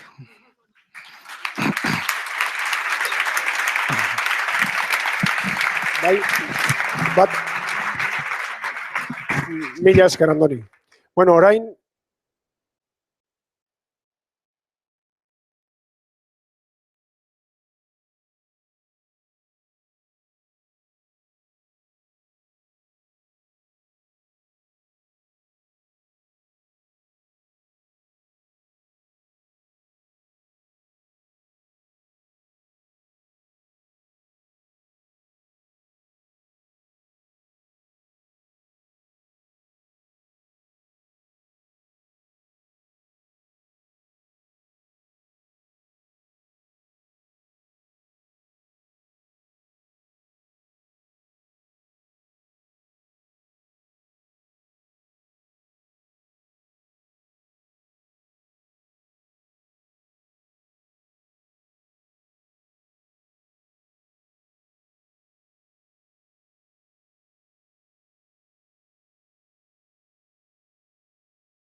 Para mí un placer volver a estar aquí entre vosotros. Doy las gracias a las organizaciones de Escola Digitala y de una manera muy breve paso a presentaros a Guillermo Bautista, porque creo que lo importante es todo aquello que nos va a explicar. En principio, antes de entrar en su currículum, me gustaría destacar una cosa importante. Guillermo es de aquellos profesores que, estando en la universidad, intenta acercar el saber de las universidades al hacer de las escuelas y de los institutos. Creo que eso le honora, creo que es una persona pendiente siempre de lo que está pasando en las escuelas, en los institutos. Ahora está trabajando en un proyecto muy interesante que es desde el tema de la innovación educativa que está llevándose a cabo en Cataluña para ver cómo transformamos los espacios, la organización de las aulas, cómo introducimos todas las nuevas, que no son ya tan nuevas, las tecnologías. Guillermo está haciendo esta investigación para hacer la valoración de un proyecto que se ha puesto en marcha en Cataluña. Nos conocemos desde hace años. Guillermo lo conocí yo en un proceso de selección. Él ya era el responsable de la Universidad Oberta de Cataluña, cuando de pasar de persona que selecciona, ahora lo tengo que presentar, con lo cual es un orgullo. Él es doctor en pedagogía, es director del máster interuniversitario de formación del profesorado, es profesor de otro máster que se está poniendo en marcha en Cataluña sobre la mejora en educación infantil y primaria del profesorado, para ver desde diferentes ámbitos cómo podemos transformar la realidad de las escuelas. Es investigador en diferentes grupos, tanto en la Universidad Oberta de Cataluña como en la Universidad de Barcelona, donde también es profesor asociado. Colabora en diferentes grupos de investigación, entre ellos el grupo EMA, de entornos y materiales de aprendizaje, toda la investigación sobre nuevas tecnologías y didáctica y organización educativa. Es director de la colección editorial Dossiers Didàctic TIC. Ha publicado diferentes libros que ya podéis consultar en internet. Sobre todo, creo que es importante, ahora comentábamos, que actualmente es el investigador principal de un proyecto de investigación que está financiado por la Caixa, Research Caixa, sobre el Start Classroom y codiseño de entornos de aprendizaje. Como os decía, es una persona experta en el saber y en el hacer, y yo creo que sin más información, creo que para presentarlo y para saber qué nos puede aportar en esta reflexión que estáis llevando a cabo en estas terceras jornadas, creo que sus aportaciones serán relevantes. Muchas gracias y, Guillermo, cuando quieras. Muy bien, pues muchas gracias. Vaya expectativas que ha dejado Rosa. Aquí solo hago que recibir presión, pero bueno, en fin. Bueno, pues lo primero, gracias a Rosa por la excelente presentación. Yo diría que es la mejor presentación que me ha hecho nunca. No es la primera, pero la mejor. Doy las gracias al colectivo Escola Digitala. Me han dicho que lo de la A es muy importante, Digitala. Y que organizan el colectivo EISE y EIGE. Espero haberlo dicho más o menos bien. ¿Okay? Bien, tenemos poco tiempo para las cosas que os tengo que explicar. Mi conferencia, sobre todo, quiero que ponga énfasis en los aspectos más pedagógicos. He visto antes un trozo de la conferencia del anterior conferenciante y le he comentado, digo, no sé si has dejado algo por decir, realmente, porque que no he entendido nada, pero como he visto todas las diapositivas, pues he visto que ponía muchas cosas. No sé si voy a decir algo nuevo, espero que sí. Mi intención es poder aportar algo desde esta perspectiva más pedagógica, quizás. Tengo que pedir disculpas por dos cosas. Una, a la organización, porque creo que he cambiado un poquito el título de la comunicación, porque me ha parecido importante lo del aula conectada, ponerlo delante, y creo que no salía.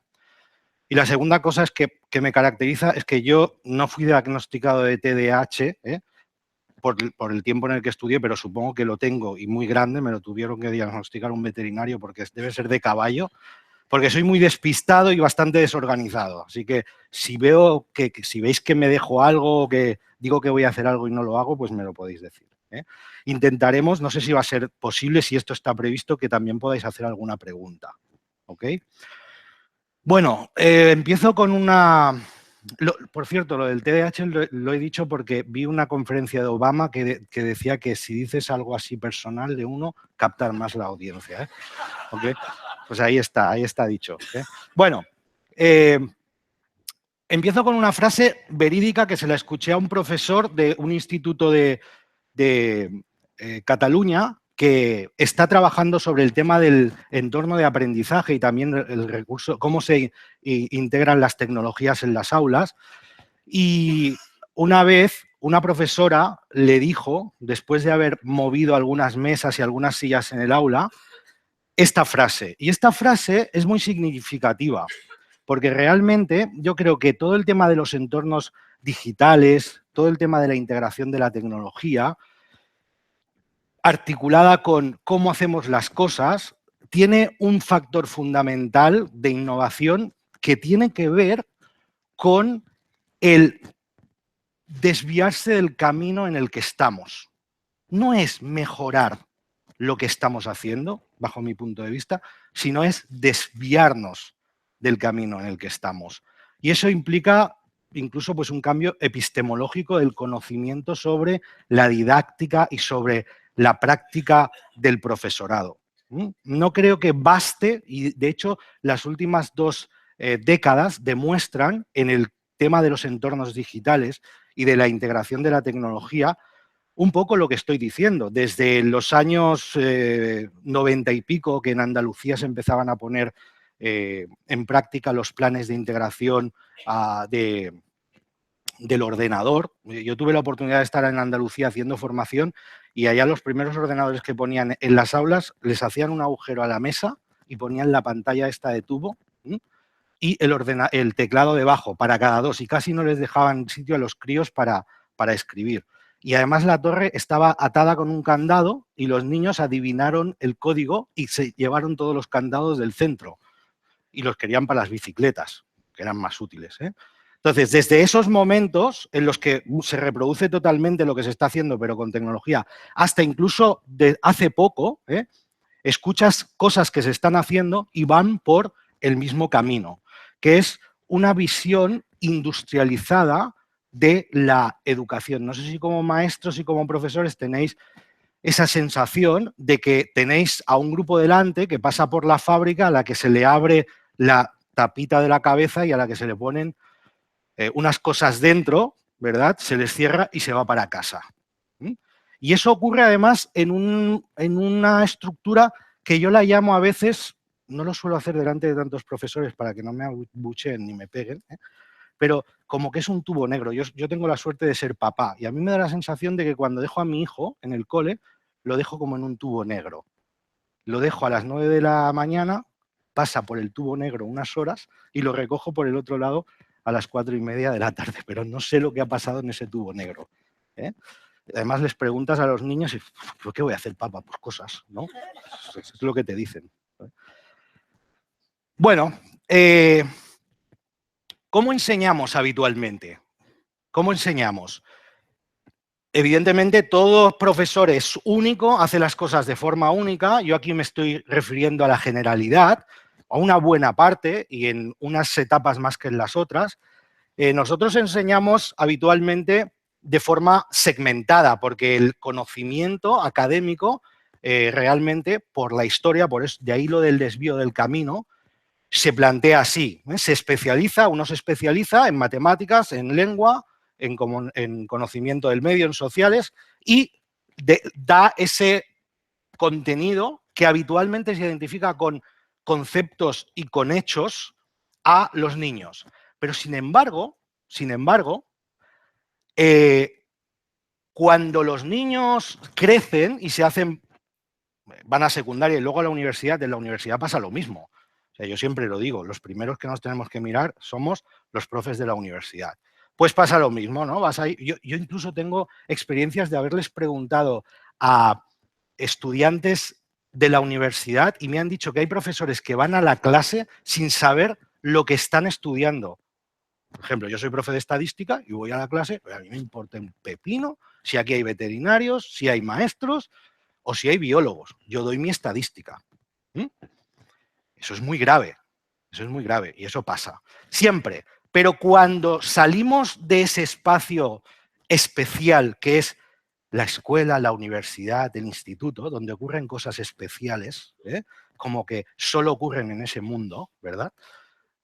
Es verdad. A veces no hacemos personas, hacemos escolares. ¿No lo habéis pensado nunca? Hacemos niños escolares, no personas. Les ofrecemos una enseñanza que realmente se representa así. He conseguido encontrar un problema, el de los coches, ese típico, que yo ni que viviera 3 veces lo sabría hacer, en el que se juntan los coches. Eso pasa. ¿Aprendemos mucho así o no? ¿O enseñamos así o no? Aquí no, porque aquí estáis high level. Pero pensando en la generalidad, sí. Incluso con tecnología. Antes, por ejemplo, he oído hablar de lo del laboratorio y se sigue enseñando, esto debe ser física y matemáticas, ¿no? Junto, ¿vale? Pero ¿qué pasa luego? Cuando esa persona crece y se va a la vida real como profesional, o en su vida cotidiana, el problema de los 2 coches, pues se encuentra con la carretera llena de nieve, se le pincha una rueda, lo para la Guardia Civil viniendo desde Bilbao, o juega al Barça y para el coche y se va a un bar a verlo. Ocurren cosas que envuelven y contextualizan y hacen articular diferentes conocimientos. Esto cuando sale un estudiante de la universidad es muy típico. Es que lo que me enseñaron no me sirvió para nada. Porque yo siempre... Mi padre era albañil, paleta que decimos en Cataluña. Y él siempre decía, ¿va a venir el arquitecto ese que no ha visto nunca cómo se pone un ladrillo a contarme a mí cómo se hacen las cosas? Esto es lo que pasa, ¿no? Que el arquitecto nunca ha estado en una obra. Los niños muchas veces aprenden las cosas de forma descontextualizada. ¿Qué nos dice y que deberíamos empezar a escuchar los que nos dedicamos a la docencia, todos, el conocimiento científico sobre cómo aprendemos? Pues nos dice, por ejemplo, que cuando hay una necesidad del que aprende o una conexión con su vida real, se aprende mejor. Se aprende mejor cuando estamos motivados. Se aprende mejor cuando se interactúa con el contexto o con el otro. Todo y que el proceso de crear, de generar conocimiento es intrapsicológico, está demostrado que el ser humano aprende, pues, interaccionando con su entorno, ¿de acuerdo? Y eso lo vinculo con el aprendizaje colaborativo, no el aprendizaje que se desarrolla en solitario, etcétera. Sabemos cosas ya. Os he puesto aquí no sé si apunta esto, ¿no? Este libro, no sé si lo conocéis, The Nature of Learning, que es de la OCDE, os lo recomiendo, es ya un libro del 2010 de Drummond y Eastans, que habla de los 7 principios que debería tener cualquier proceso de aprendizaje. Es muy recomendable. Si sabemos cómo se aprende, ¿por qué no lo aplicamos realmente? Si sabemos que el camino por el que vamos no se identifica con el conocimiento científico de cómo se aprende, ¿por qué seguimos? Pues probablemente porque tenemos una mochila grande de cómo hemos aprendido y cómo hemos estado enseñando muchos años. La neuroeducación ahora dice pues, que cuando uno aprende de forma emocional y significativa se aprende mejor, que el aprendizaje tiene que ser emoción. Y aquí he puesto lo de la historia. Es qué bonito es cuando el aprendizaje tiene una historia que contar, ¿verdad? Y esto pasa, a mí mis hijos solamente me cuentan cosas del cole cuando aprenden por proyectos. Están súper ilusionados. No he hecho esto no es un estudio científico porque la muestra es solo de 2.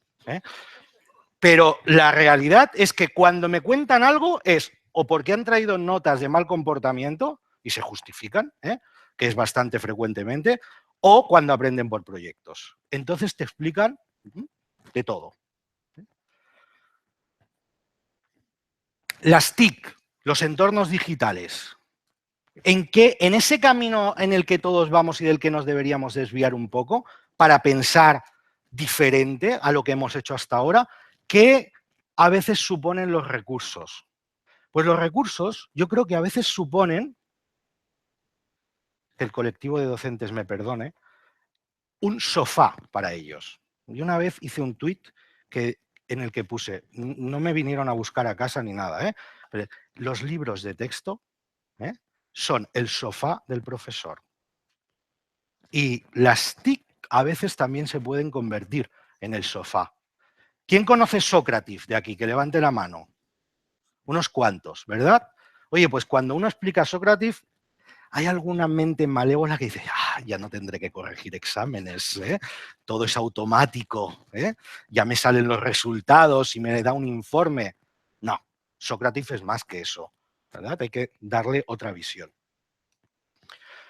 Voy a rápidamente explicar metáforas de cómo creo yo que ven los profesores la tecnología. Probablemente de la primera metáfora aquí no haya nadie, porque aquí estáis los high level, los high level.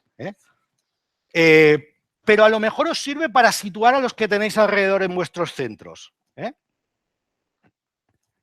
Esta diadema es típica de aquel que ha aprendido en la universidad diseño, pero nunca se ha puesto la diadema, porque se clava en la cabeza. Primera metáfora. ¿Se ha estropeado el PowerPoint? No. La oscuridad total. ¿Qué son los entornos digitales? ¿Qué son las TIC? Otra dimensión, la dimensión desconocida. Stranger Things. Una dimensión en la que nunca hemos estado. No sé si es aceptable que haya un docente que todavía no se haya planteado qué narices puedo hacer yo con la tecnología para mejorar mi trabajo. A ese docente los ponía yo en el quirófano, pues a operarlos con sierra en vez de con un láser. Con perdón. ¿No? Que haya gente que todavía en el tiempo en el que estamos no vea incluso que las critique, ¿no? Muy típica frase. Yo es que soy de la era Gutenberg. No os voy a decir lo que haría yo con la prensa de libros, a los que dicen que son de la era Gutenberg, ¿verdad? Yo creo que es inaceptable que haya personas todavía que no se lo planteen. Otra metáfora, la oscuridad total. Esto no existe, ¿verdad? Incluso lo critican sin conocerlo. A estos que están en la UBI tenemos una luz de esperanza todavía para salvarlos del lado oscuro. Como profesores high level que sois, pues si tenéis gente al lado, con paciencia, les podéis ir intentando pues, que esto vaya cambiando.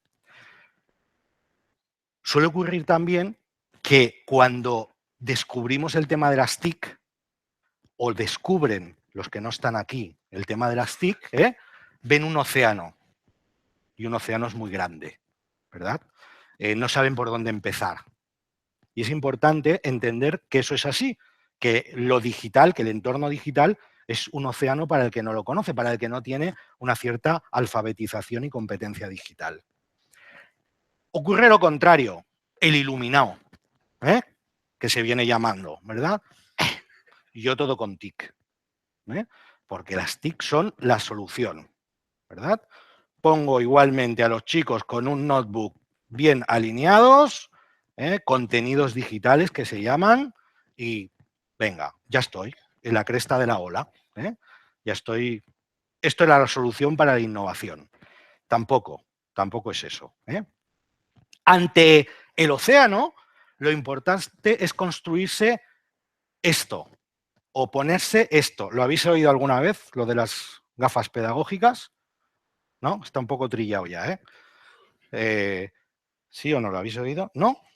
Me sorprende, pero me alegra a la vez. Yo siempre digo, hay que ponerse las gafas pedagógicas como profesor. Y ante las tecnologías, las gafas pedagógicas. Dos cosas que hacen las gafas pedagógicas. Una, te hace crítico. No te venden la moto con cualquier cosa. No te conviertes en el iluminado, sino que por tu posición, tu conocimiento pedagógico, valoras todo aquello que tienes delante, ¿de acuerdo? Y te las pones también para que cuando uno lleva las gafas pedagógicas, en realidad ya ve el mundo de forma diferente, ¿eh? Pasa por un kiosco y ve un periódico y no ve solamente un periódico, ve un objeto didáctico para sus clases. ¿Sí? Cualquier cosa, ¿verdad? Una caja de zapatos deja de ser una caja de zapatos y se convierte en la caja de las sorpresas, en un acuario, en no sé qué, ¿eh? Eso es tener frente a las tecnologías las gafas pedagógicas. Luego pasa que te vas con tu pareja a la orilla del mar y ves la luna y te dice, ¿has visto qué luna tan bonita? Yo no veo una luna, cariño, veo una rueda, una circunferencia, el radio, el no sé qué, ¿no? Bueno, de vez en cuando hay que sacárselas, pero siempre profesores con las gafas pedagógicas puestas. Eso es importante. Si te pones las gafas pedagógicas, empezarás a montarte tu isla digital, en la que se está de narices y que hay que ir ampliando poco a poco. ¿Veis qué isla? Aquí en Bilbao, que llueve mucho, ¿no? Se está bien ahí. La isla la componen herramientas y para las personas que se introducen por otro camino en el uso de tecnología hay que pensar en ir poco a poco, ya lo veremos luego, a ir cogiendo alguna herramienta y hacerla mía y construir mi islita dentro de ese océano. Y otra herramienta y otra islita más grande, voy haciéndola más grande, esa es la idea. Y lo más importante es cómo navegamos por el océano. Y aquí está el método didáctico que usamos, el enfoque educativo que le damos a esa herramienta y cómo me muevo yo por esa gran cantidad de recursos. ¿Okay? No ha estado mal lo de las metáforas, me ha costado bastante, no creáis, mucho tiempo de reflexión. Bueno, para que veamos cómo puede ser el proceso de adquisición de la competencia digital, cómo yo lo aconsejo para el profesorado. Yo distingo como tres niveles. El nivel personal, el de organización y gestión de la docencia y el nivel didáctico. Y de hecho, no unívocamente, pero hay herramientas que se pueden identificar con uno y otro. El nivel personal, ¿por qué me interesa para el profesorado? Porque me asegura que vamos a tener una cierta alfabetización digital. A mí me importa que el profesorado sepa qué tipos de archivos de imágenes hay, cómo se gestiona un disco duro en la nube, cómo se maneja un correo electrónico, cómo se participa en una red social, etc. Por eso me interesa. Es importante que el profesor haga estas cosas porque va a adquirir ese primer nivel. Luego hay profesores que usan las redes sociales y la tecnología para hacer cosas como una foto en el horno, he metido las manzanas al horno. Otra foto, al cabo de media hora, las manzanas al horno se están haciendo. Saca las manzanas, les echa otra foto y ya se han hecho las manzanas al horno. Y la cuarta es ya me he comido las manzanas. A mí eso me interesa un pepino. ¿Por qué me interesa? Porque sé que sabe utilizar Twitter, por ejemplo. Segundo nivel, ¿qué da miedo al profesorado? Al profesorado le da miedo utilizar, como a todo el mundo, las tecnologías con los estudiantes. Pues hay un nivel intermedio, que supongo que ya todos habéis pasado, que es uso la tecnología primero para la gestión docente. Preparo cosas que van a utilizar los chicos, por ejemplo, en el Moodle, o fichas, o WebQuest, o lo que quieras, que esté de acuerdo con tu enfoque pedagógico. Pero todavía no lo haces práctico en la clase. Y el siguiente nivel es en el que ya usas, ya tienes una cierta competencia y ya lo usas con los chicos. Y ese usar con los chicos es evidentemente, pues yo en este trimestre voy a utilizar esta herramienta y la voy a conocer bien. Y no me quedo con ella, porque eso a veces también pasa. ¿Quién conoce JClick de aquí? Y las WebQuest. Pasó con estas dos herramientas, ¿verdad? todo el mundo hacía JClicks. Estaba ya de JClicks, hasta el gorro. Y luego con las WebQuest, todo eran WebQuest. Y ojo que no pusieras un apartado que llevaba, que decía el Bernie Dodge que tenía las WebQuest, que te perseguían, tipo Inquisición. Tú, eso no es una WebQuest. Eso no es, porque no tiene tal. Bueno, a mí qué me importa que no sea una WebQuest, ¿no? No hay que pararse de aprender, hay que tirar adelante. O sea, ese nivel es inacabable, porque luego van saliendo diferentes herramientas que nos permiten hacer diferentes cosas.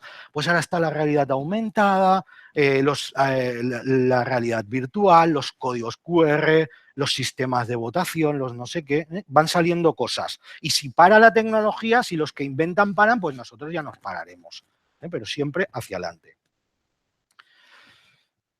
Bueno, hablamos de entornos digitales, vamos a hablar de entornos digitales, pero quiero hacer un repaso también a cómo es nuestra aula. ¿Verdad? Aula de 1950, un aula como esa. De los 90, como la de la derecha. Y luego viene el aula de informática, como si ahí los niños hicieran informática. Los niños no hacen informática. La informática se hace en la universidad, los niños hacen uso de los ordenadores. Pero lo más curioso es que si tú pones Smart Classroom, porque aula inteligente queda muy bien, y en vasco seguro también queda mal. Smart Classroom, en inglés que queda chuli. En el Google, ¿qué os sale? Cosas como estas. ¿Esto es una Smart Classroom? Voy a ser un poco ordinario. Aquí, como venga sin hacer número 1 o número 2, número 1 y número 2, ya no puedes, porque no puedes salir. El que está en medio no puede salir de ahí. Tiene que saltar. Imagínate que tenga una urgencia el pobre, que haya comido por la noche un bacalao a la vizcaína, con esa salsa de pimiento, ¿cómo se llama? Es el pimiento choricero. ¿Eso es lo que llaman Smart Classroom? No, eso no es una Smart Classroom. Hace un siglo ya se imaginaban una educación tecnologizada como la de la imagen, ¿verdad? Como de esta foto, este dibujo. Era todos lo mismo, una máquina y pumba, ¿verdad? Pero no hace falta que nos vayamos muy lejos. En noticias, esta es del 2014 y de Estados Unidos, primera potencia mundial que vota a Trump. Pues aquí dicen que las tablets convertirán a las aulas en Smart Classrooms. Ojo, que a lo mejor por aquí hay gente que está utilizando tablets y se piensa que está haciendo una Smart Classroom. Ojo, que porque lo digan los americanos. Otra, la California University, que esta debe ser importante, de la hostia, pues también tiene, le he puesto esta en grande, vaya Smart Classroom. Como tengas que mover el ordenador para trabajar en grupo, como no lo arranques, la tienes clara, ¿vale? Esta ya es más fashion, estilo nórdico asiático, todo blanco, guay, igual. Además se ven felices los chavales. Pues a mí me recuerda todo eso a esto. Oye, a las maquilas estas que te están todos ahí alineados.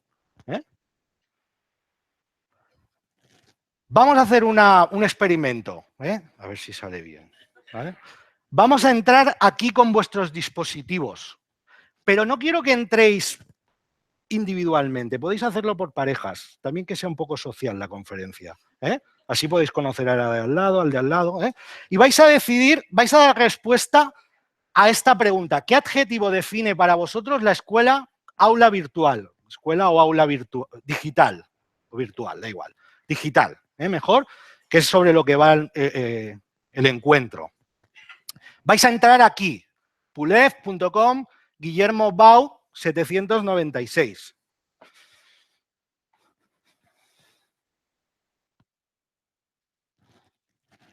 ¿Entráis? ¿Sí?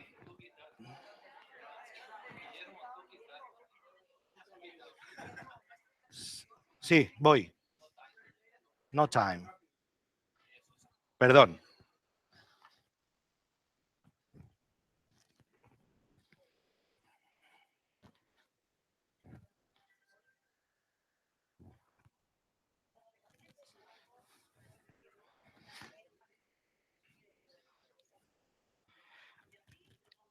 ahora no os funcionará nada, que no. ¿Puede ser que os salgan unas barritas rojas o algo así? No toquéis nada, ¿eh? No me vayáis a estropear el experimento, ¿eh? Quedaros ahí, ¿vale? Ya está, ¿eh? Atiendo a la diversidad, pero no tanto, ¿vale? El que no le ha dado tiempo, otro día. Bueno, y ahora ya os permitirá escribir ahí el adjetivo.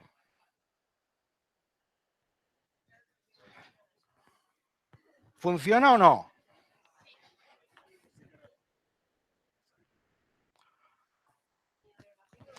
No os copiéis, que os conozco.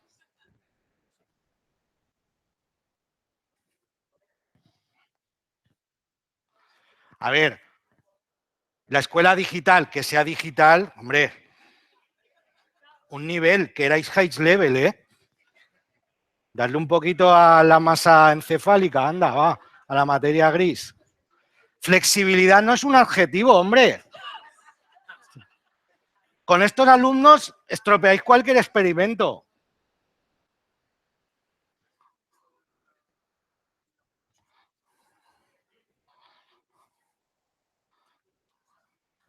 Va, más votaciones. Gastar datos. ¿Ya está? ¿No deja ya? Bueno. Esto es porque yo no pago la versión buena y tiene un límite. Bueno, oye, resulta que la escuela digital tiene que ser... Ni voy a decir lo de digital, ¿eh? Voy a hacer como si no hubiera ocurrido, ¿eh? Creativa, abierta y flexible sobre todo. Más otras cosas más, que han salido, ¿vale? ¿Sí? ¿Estáis de acuerdo con que tiene que ser así?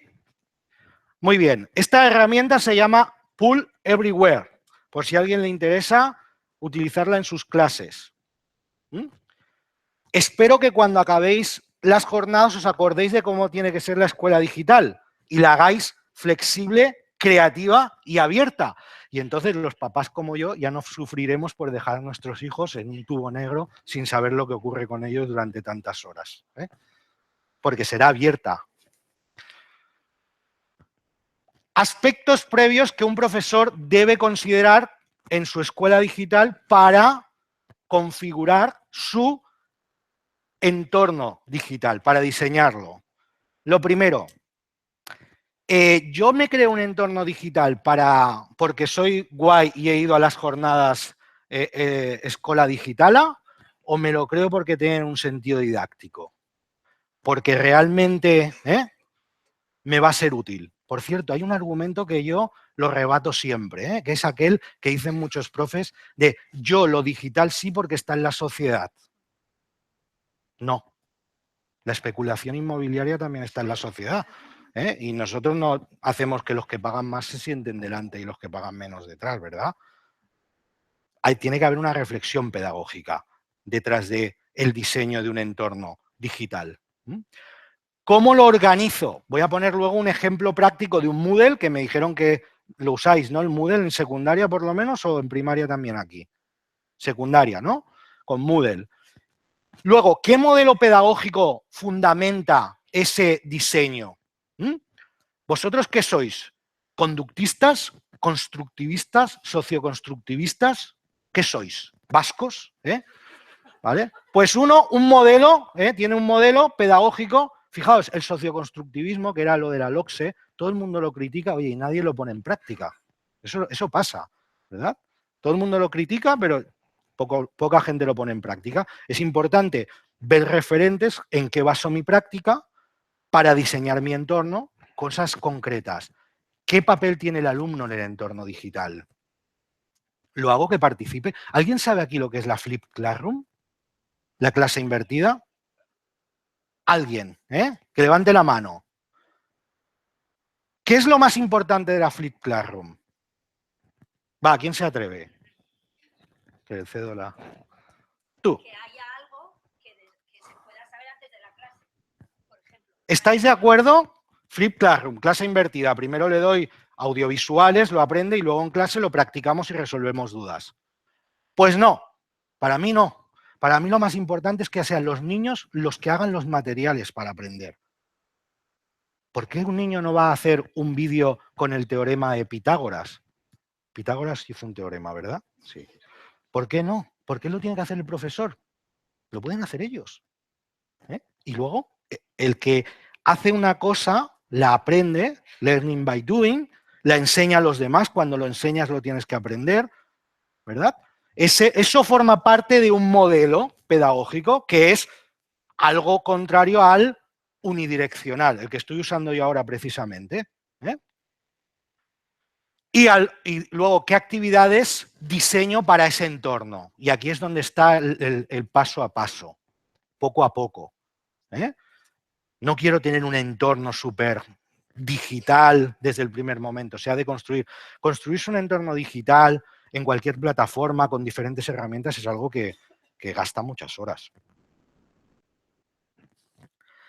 ¿Qué criterios fundamentan el entorno digital, la conexión del aula? Es muy importante que se hagan cosas con los entornos digitales, ya sea en la clase presencial o en la clase o en el entorno virtual, que no se puedan hacer de otra forma, y no es fácil. Yo he hecho hoy una cosa que no se podía hacer de otra forma. ¿Qué ha sido? Analizar someramente lo que entendéis por escuela digital o aula digital, con una nube de palabras. ¿Cómo narices hacéis una nube de palabras si no es con un entorno digital? Eso es significativo porque no se puede. Si es útil, si me pongo las gafas pedagógicas y yo a partir de esa nube puedo generar un debate con los niños, ya sea en clase o en el entorno digital, no lo puedo hacer de otra forma, será significativo, pedagógicamente adecuado y entonces le estaré dando un valor añadido. Con los entornos digitales también muchas veces buscamos la máxima eficiencia para el profesor y para los alumnos, pero no solo nos tenemos que quedar en términos de eficiencia, pero también nos ayudan muchas cosas. Por ejemplo, OneNote, Evernote, cuadernos compartidos, Drive. Oye, no pasa nada si viene un huracán y se lleva la libreta de papel o se pierde, como hace mi hijo, que pierde todo. Está todo en la nube, lo comparto con los alumnos, mejora la eficiencia, ¿verdad? Está en línea en cualquier lugar, ¿vale? Da valor añadido a la clase presencial, el entorno digital. Por ejemplo, me ocurre a veces en la universidad que hay algún estudiante que genera un debate controvertido en la clase y la gente tiene ganas de decir cosas. No se gasta la clase en el debate, sino, oye, os voy a abrir un debate en Moodle y continuamos allí. Y la gente tiene ganas de decir cosas y continúa. ¿Vale? Si veis que sangro, por favor me avisáis. Importante en el entorno digital, ¿qué papel, qué rol tiene el estudiante? Hay que darle la posibilidad de que participe, que tenga un papel activo, siempre. Ya lo he explicado en la Flip Classroom, pero también en el entorno digital, en cualquier cosa que hagamos. ¿Quién no ha tenido una pizarra digital interactiva? ¿Quién no ha tenido una pizarra digital interactiva? Oye, la pizarra digital interactiva, ¿quién es el protagonista? ¿El profe o los niños? Mismo recurso, diferente uso.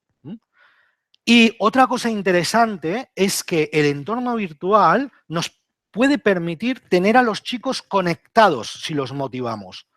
Conectados al proceso de aprendizaje constantemente. Y no solo a los niños, a las familias, muy importante. Hacerles partícipes de lo que estamos haciendo en la clase, usarlos. Y no solo usarlos para traer castañas, hojas secas y rollos de papel higiénico gastados. Usarlos para otras cosas. También.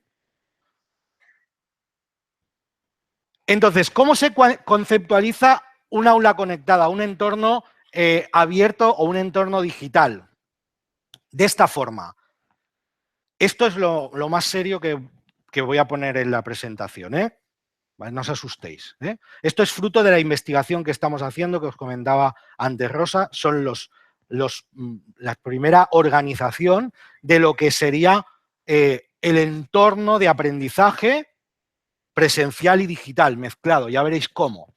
Nosotros determinamos que existe el espacio aula, que es un espacio importantísimo en el proceso. Y de hecho, dentro del aula también se determinan diferentes espacios si se configura el aula de forma diferente a la tradicional. Luego existe un espacio, voy a ir rápido, que se llama exoaula, que es aquello que utilizamos para el proceso que está fuera, el pasillo. Por ejemplo, en las escuelas nórdicas es muy habitual utilizar los pasillos para hacer cosas y para dividir el grupo. Hay escuelas en Suecia, por ejemplo, que tienen 3 aulas y un hall fuera donde hay cosas para hacer cosas. Entre otras, yo que sé, una pica de agua, ordenadores, un sofá, una alfombra, cojines, libros, biblioteca, una estación de radio, porque el profesor usa mucho lo que hay fuera. En muchos centros los pasillos son espacios totalmente infrautilizados en España, en muchos países.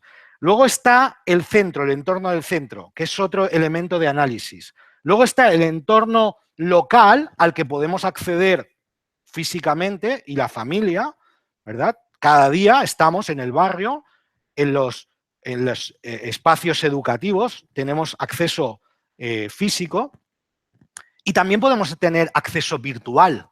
A la familia la podemos hacer participar físicamente, pero también digitalmente, como hemos dicho antes. Y a los agentes educativos que tenemos alrededor lo mismo.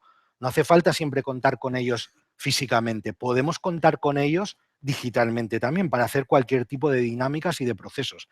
En las escuelas que antes comentaba Rosa, es muy típico, las 24 escuelas o alguna de ellas de Escola Nova 21, que esos centros utilicen los agentes educativos externos para implicarlos en el proceso de la escuela.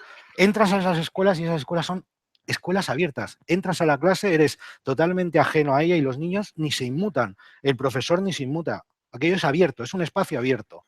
No es aquello como en la iglesia, ¿no? En la iglesia no entra ni Dios. Pues en la escuela lo mismo. Cerramos la puerta y ahí no entra nadie, solo yo como profesor. Ahí eso ha cambiado. Es como que te vas de ese camino que comentaba al principio.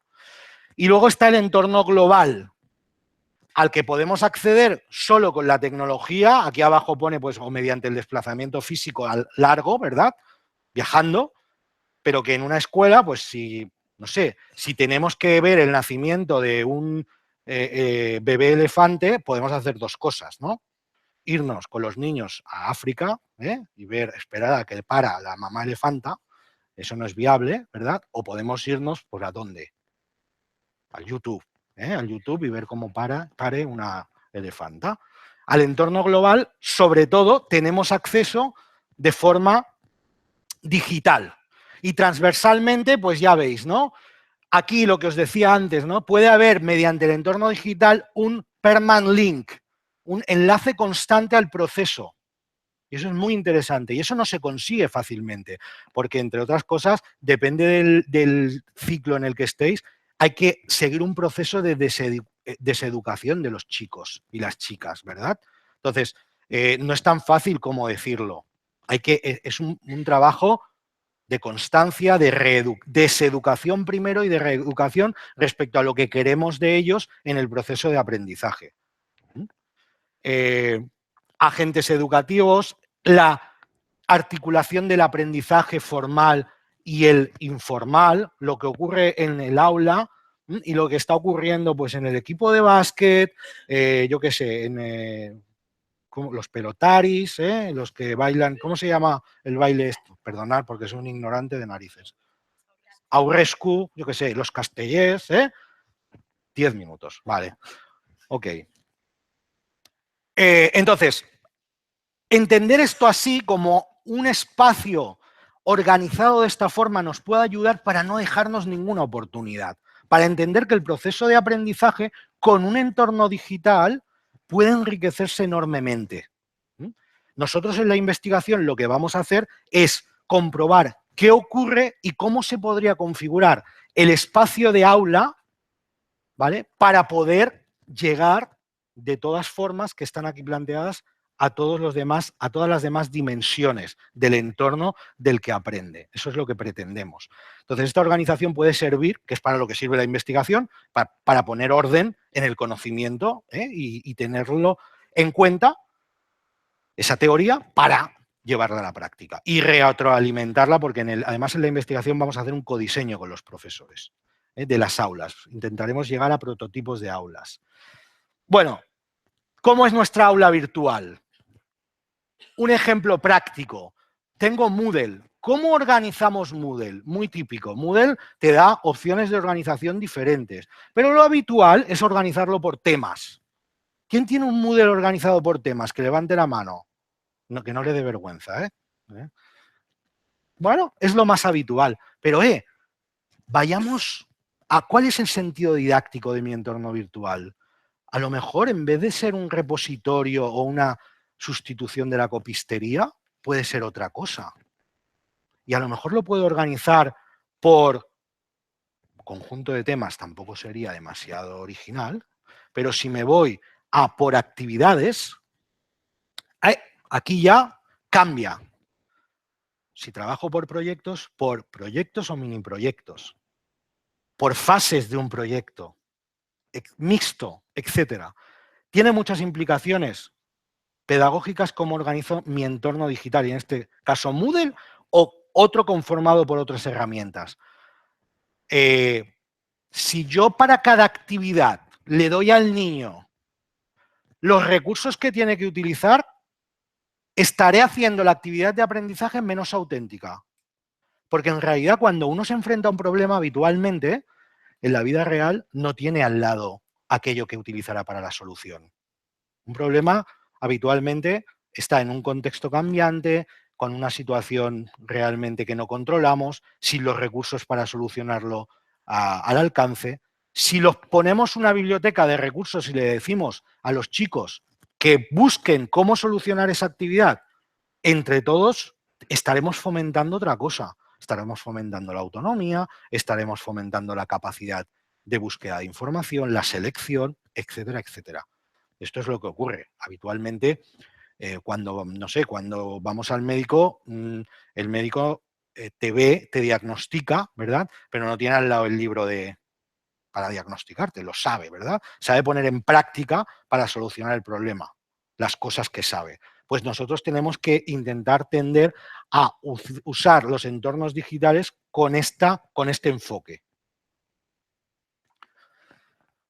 Es muy importante también ver cómo van evolucionando las herramientas y los entornos digitales, ¿verdad? Porque el uso educativo que se hace de ellos ha hecho que esos entornos se vayan convirtiendo en herramientas para crear mini LMS o mini entornos digitales para el profesorado. Moodle ya nació con esa finalidad, pero tenemos, por ejemplo, aquí no está, Edmodo, por ejemplo, Wikispace. Todos han ido generando la posibilidad de trabajar en grupo, de tener contacto con los padres, cosas relacionadas con el mundo educativo. Entonces, nosotros nos tenemos que configurar un entorno digital adecuado teniendo en cuenta todas esas herramientas, escogerlas bien, ponernos las gafas pedagógicas y ver cuál nos va a ser útil, poco a poco, ¿verdad? No cambiarle el sentido a las cosas. Hay gente que utiliza un blog en un sentido que no es, para trabajar colaborativamente, para eso tenemos otras herramientas. No es fácil, porque todas dan mucho de sí, ¿no? Y otra cosa importante es la visión y el fundamento didáctico que tiene el profesor es lo que hace que la herramienta que se encuentra vaya hacia un tipo de metodología u otra.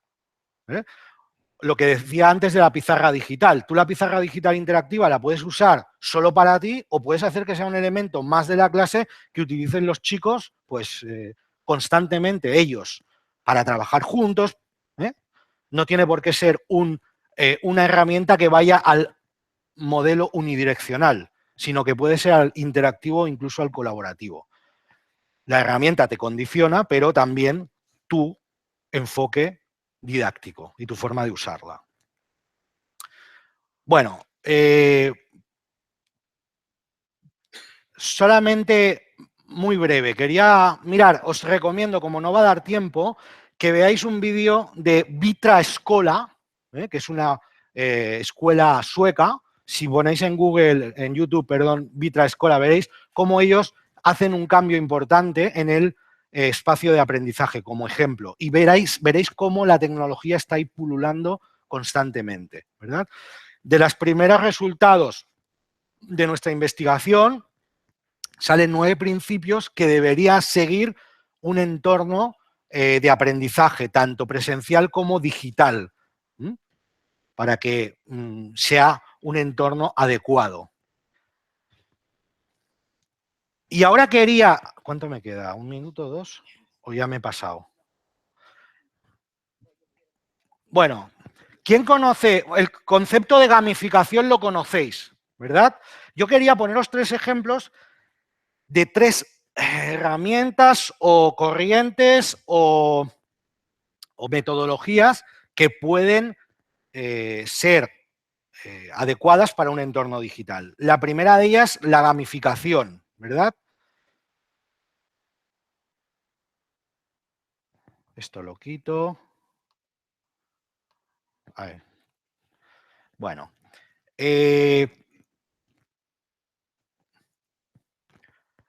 No lo he abierto. Socrative y Kahoot, ¿lo conocéis?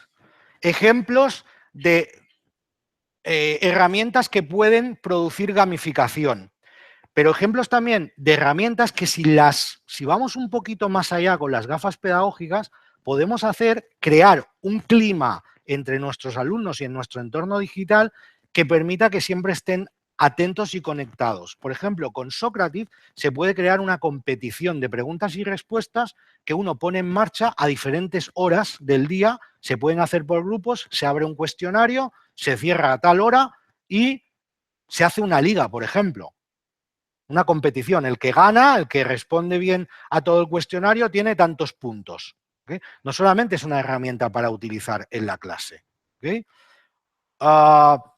Sobre la Flipped Classroom, el aula invertida, herramienta que igual ya conocéis también, que es Edpuzzle. ¿Cómo? No, Edpuzzle. Esta es otra. Edpuzzle, ¿lo conocéis? Edpuzzle permite subir vídeos y ponerles a los vídeos preguntas y comentarios mientras los estás viendo. Típico para Flip Classroom, que tú haces unos materiales o incluso los haces que lo hagan los niños, pongan preguntas para los demás y la de cosas que se puede aprender haciendo un vídeo. Es mucho más visual, con un lenguaje más cercano a ellos, ¿vale?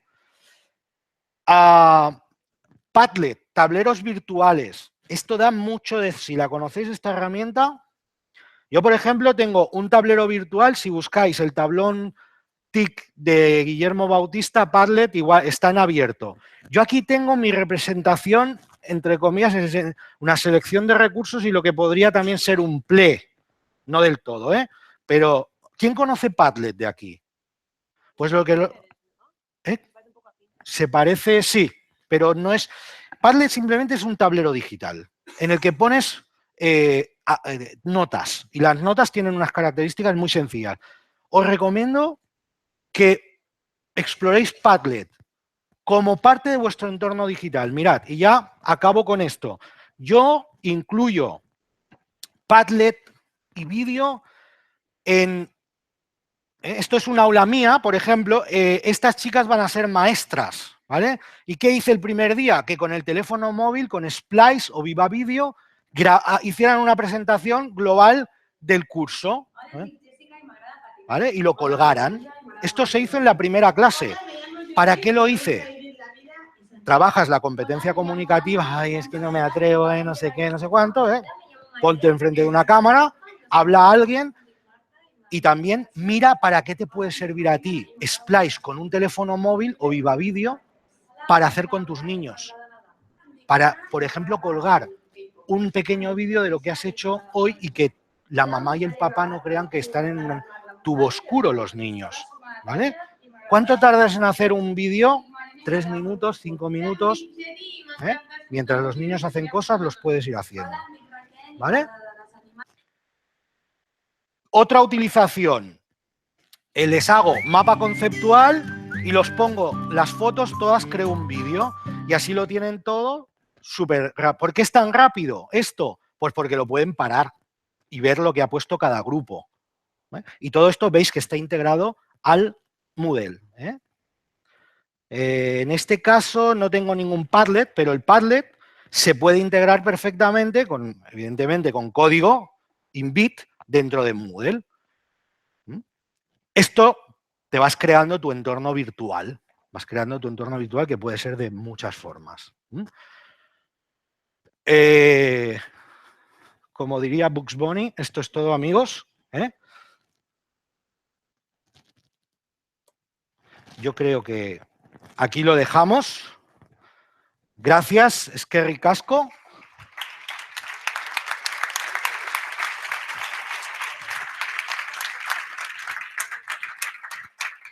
No hay tiempo, supongo, para preguntas o no. Estamos.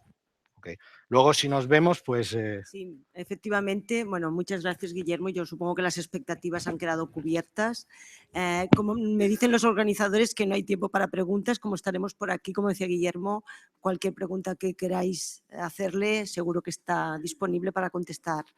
Bueno, muchas gracias y en todo caso damos paso a la siguiente acto que tenéis programado. Gracias.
doa goiza, eta azkenean lortu dugu geure topaketa hauetan software askearen inguruan ere bere hitzaldia edo bere tokia izatea, ezta? Torretarako Esle elkartetik hemen dauzkagu Eneko Astigarraga presidentea, Susi Rodríguez, Luismi Manzanedo eta Nicolás Aiesta. Esle elkartea gure erkideoko software askearen inguruan lan egiten duten enpresa desberdinek osatuta dago. Eta besterik gabe, zuentzat hitza, Neko. Bueno, eguardion eta eskerrik asko konbiteagatik. Bueno, etorri gara lau persona Esle elkartetik, ni presidente moduan, pizkat orokorrean software librearen apologia pizkat egingo dut, Esleen aurkezpena eta apologia pizka bat, eta gero pare bat enpresa, 40 enpresa gara, baina bueno, pare bat ekarritugu, bi adibide egiten dugun lana aurkezteko eta zer erabilpen eduki dezaken hezkuntza munduan, eskola munduan. Orduan, bueno, aurkeztea azkar-azkar, esan du aurkezleak, Euskadin software librearen inguruan, teknologia irekien inguruan, ezaguera irekiaren inguruan lan egiten dugun enpresen elkarte bat gara. Ia badaramagu 12 urte, ez gara hasi berriak, 2005ean sortu ginen, eta gaur egun 40 enpresa gara, tamaina ezberdinetakoa, batzuk handia, beste txikiagoak, jende gazteak osatuta eta 1500 profesional baino gehiago. Gehiena gara, teknologoa, baina badaude espezializatua hezkuntzako sistemetan eta pedagogietan. Eta, ez gara atzo izan zenuten multinazionalen tamainakoak, baina, guztien artean, fakturatzen dugu kopuru interesgarri bat, eta uste dut garela, bai Euskal Herrian eta bai mundu osoan, sektore bat, goraka dijoana, goraka zerbitzuak, aplikazioak eskaintzen, ez bakarrik hezkuntzari, baizik eta oro har sistema o sektore guztietan. Zer esportatzen dugu, eta bar, ez? Esan dut, hasieran, softwarea garatzen dugu, baina baita ere, teknologia irekiak, berrikuntza irekia, open data, eduki irekiak, open content, open innovation, pixkat gaur egun kontzeptu hori bakoitza bere aldetik ezin duela dana egin, oso barneratuta dakagu enpresen artean, eta uste dut baduela ADN horrek zerikusia gaur egun eskola munduan dakaten joerekin, uste dut ondo uztartzen dutela. Orduan, enpresen, 40 enpresen horien artean, badaude desente lan egiten dutena, bai zentroetan, bai hezkuntza sailan, bai eremu ezberdinetan hezkuntzarekin lotuta dakaten. Galdera, nork ezartzen ditu teknologia irekiak zuen eskoletan, gure Euskal Herriko eskoletan, ez del elkarteko enpresek, normalean.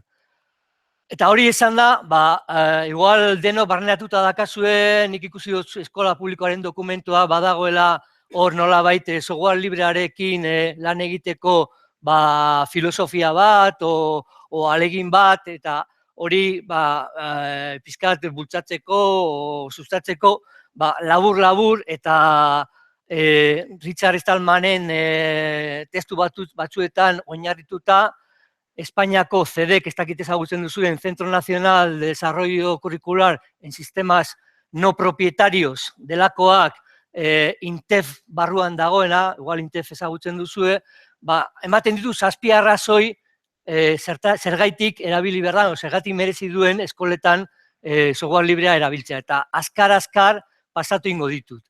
Alde batetik, elkarlana sustatzen duelako, software librean esan dugu, gure elkartean elkarrekin lan egiten dugu, kode irekia horretan oinarritzen da elkarlanean egiteko, eta eskoletara ere isladatzea hori, uste dugu ondo uztartzen dela. Tresnak eta garapenak ikastetxe ezberdinen artean garatzeko. Badaude, ezagutzen ditugu, adibidez, nik burua etortzen zait, teknika da Lanbide Heziketako zentroen elkartea o garapenerako, eta egiten dute garapenak zentro ezberdinen artean software librea erabiliz eta partekatzen dute. Ez dakit eskolen artean dagoen filosofia o rekurso hori, baina oso posible da eta asko aberazten du software libreekin egitea hori.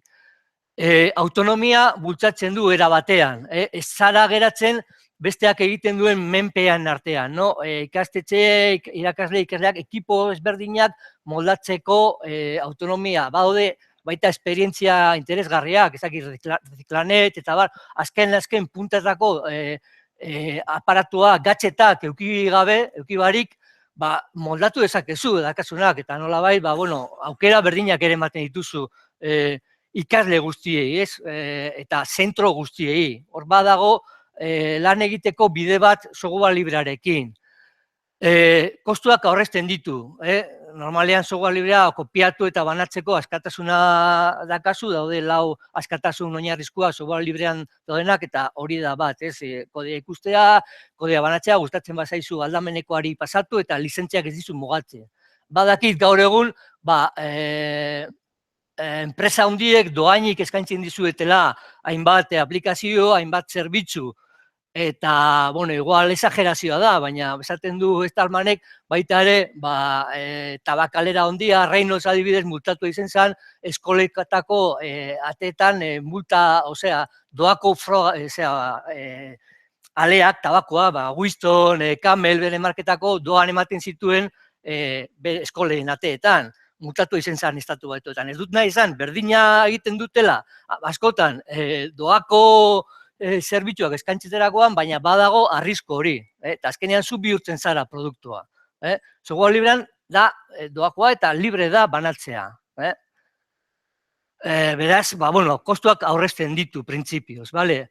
Ikastera animatzen duela filosofia horren barruan, no? Aplikazioan kode iturria ikusi dezakezu eta zango duzu, jode bai, baina orduan izan behar zara informatikaria, ez kodea ikutzeko eta baina konbentzuta dago adibidez informatikaria izen gabe ere, lokalizazioan adibidez gure herrian euskaratzeko hainbat produktu softwarekoak, software libreak ematen dizu aukera hori. Eta igual, ez ara izen behar, informatikaria kode ikutzeko, moldatzeko, personalizatzeko, baina bai zara kapaz, bai zara gai, inglesetik euskerara pasatzeko, orderatik euskerara, eta gure beharretara egokitzeko softwarea. Hor badago ere, eta hori neurri horretan, ikastera ere, filosofia horrekin animatzen du, ikustera nondi datorren, aukera ematen du. Beste software mota batzu behintzat, dakazu kaja beltza, eta ez dakazu zer ikutzerik, eta euskera zeukitzeko aplikazio horiek, zain egon behar duzu, Mountain Viewen, o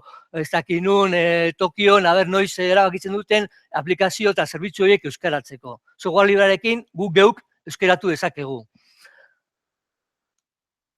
Bosgarrena, eta lotuta horrekoarekin, sormena eta irudimena bultzatzen du ere.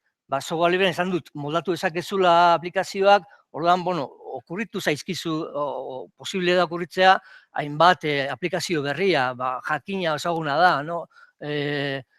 Gran Bretainan Scratch eta erabiltzen ari direla eskoletan, kompetentzia digitalen barruan, eta horretan asko erabiltzen da software libreko tresnak. Azkar ere, neurri guzti horiekin gizarte digitalerako prestatzen du, eta horretan ere usten dugu laguntzen duela, ekipoak eta aukeratu eta diseinatzeko askatasuna ematen duelako, eta oroar eta bat etorriz, nik uste, eskola publikoak bultzatzen dituen baloreekin eta hiritar, ikasle, independiente, solidarioak, elkarlana, eta balore horiek software librean txertatuta daudenak bere ADN-ean ere laguntzen du, ez dut esango software librea erabiltzeagatik egingo ditugula batean ikasle, ez dakit asko solidarioak eta asko ez dakitze, baina, bide horretan dijoa eta laguntzen du ere, beste neurri asko den artean, noski. Eta labur, konbentzituta gaude, etorkizuna software libreko teknologietan oinarrituta dagoela, eta ez bakarrik kostean aldetik, eta eragiten duelako, hau dago hartuta urtero egiten da inkesta bat, enpresen artean ez bakarrik hezkuntzakoak, industria, zerbitzutakoak eta zergaitik erabiltzen dut. Eta oin dala 5 urte lehen esaten zuten, software librea doan da merkeago aterako zaigu, duela 5 urtetik aurrera, ez da doatasun hori merkeagoa delako arrazoi nagusia enpresak izendatzen dutena software librea erabiltzeko, beste arrazoi batzuk daude. Batez ere, kalidadeagatik aukeratzen dute. Adibidez, Moodle aipatu da lehen eta gero aipatuko dugu ere, ez da hautatuena software libre doakoa dena, baizik eta kalitatezkoen aplikazioa dalako. Ero,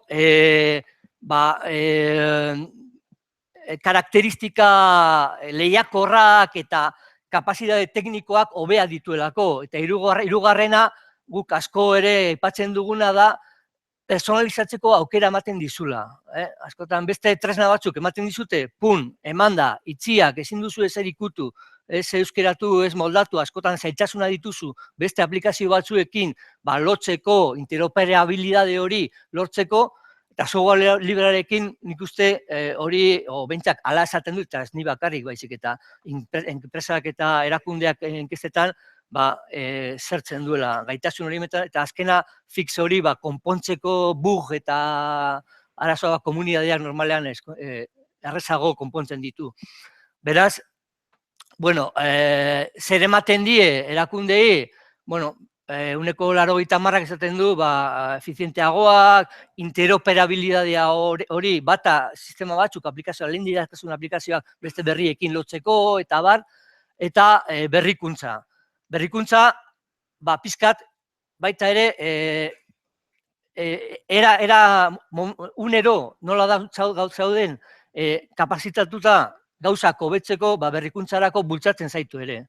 Bale, orduan, ia bukatzeko, errezago, garapenak ere normalean azkarrago egiten dira, batez ere hau daude igual, industriara egokitza, baina hezkuntzan ere, software librearekin garapena, Moodleren, Odun, beste plataforma batzuetan, bueno, askoz ere errezago eta azkarrago egiten dira. O, esan dudana, lokalizazioa, ez zaude zain, ez dakit nungo erabaki zentroan, erabakitzen dutela, espainolez o euskeraz egiteko aplikazio bat, zuk zeuk euskeratu dezakezu. Beraz, egitear dago dana, ez? Askotan esaten dut, nik prospektibako gaietan eta jarduten dut, eta etorkizuna ez da horre ikusten, etorkizuna ibiltzen, eraikitzen da, bidean, ez? Eta ustot horretan gaudela, etorkizuna aurre ikusteko modu honena da, asmatzea eta sortzea, eraikitzea, pixkat ideia berdina da, no? Eta asmatze horretan, bidea egite horretan, uste dugu, plataforma irekiak, software askea, software librea, teknologia irekiak, modu jasangarrian egiteko modua dago. Ez haude igual, ez duzu dana ipintzen, ez dakin ongo multinazional baten eskuan, gero, agian jauzi egiten dela, ezagutu dugu, ez dakizen bat beste gigante batzuk azkenean jausten direla, modu jasangarri baten joan daitezkela eraikitzen, eta enplegua eta ezaguera hemen garatzen eta hemen geratzen. Bizkat hori da ezletik, ni nahi nuen, presidente moduan nahi nuen botatzea mezua, eta izango dugu bi enpresa, esan du 40 gaurela, pare bat enpresa ekarri ditugu hona, eta erakutsiko dizkigute, uste dute lehengoa Moodlen inguruan beraiek egiten dituzten, Susi Rodríguez, Elurnetekoa, eta gero beste enpresa bat, beste sistema batekin.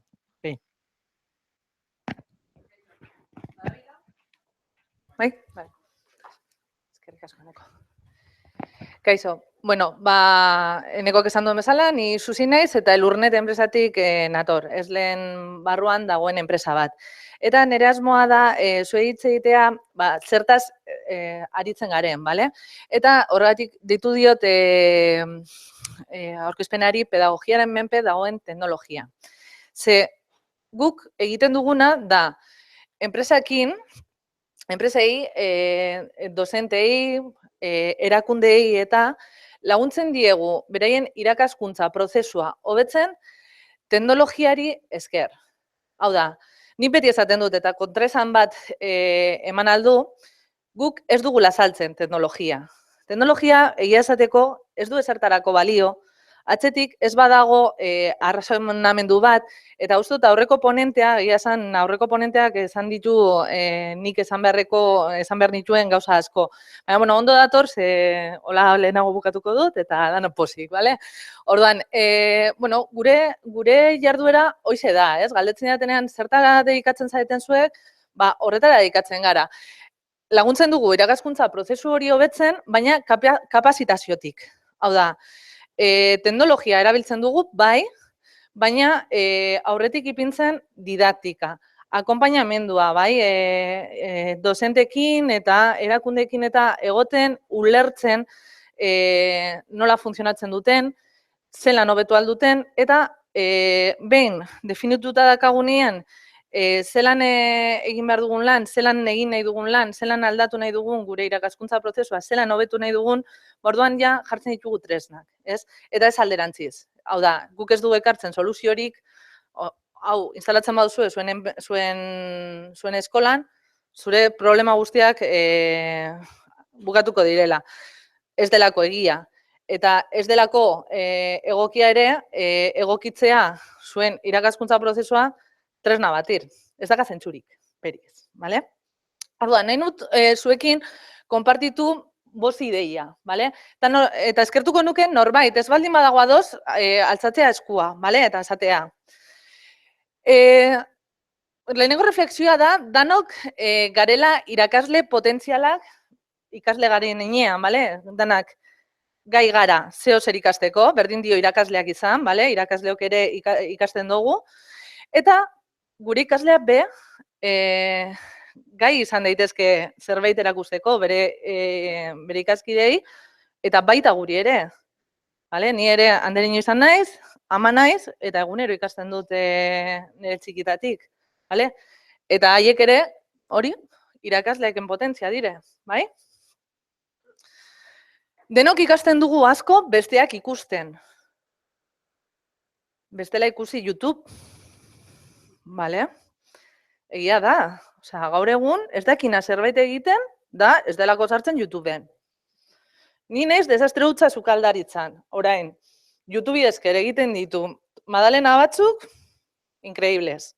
Eta egia da, osea, orain dela urte batzuk ez nituen planteatzen. Baina gaur egun esaten dute, zuzi, egin Madalena batzuk.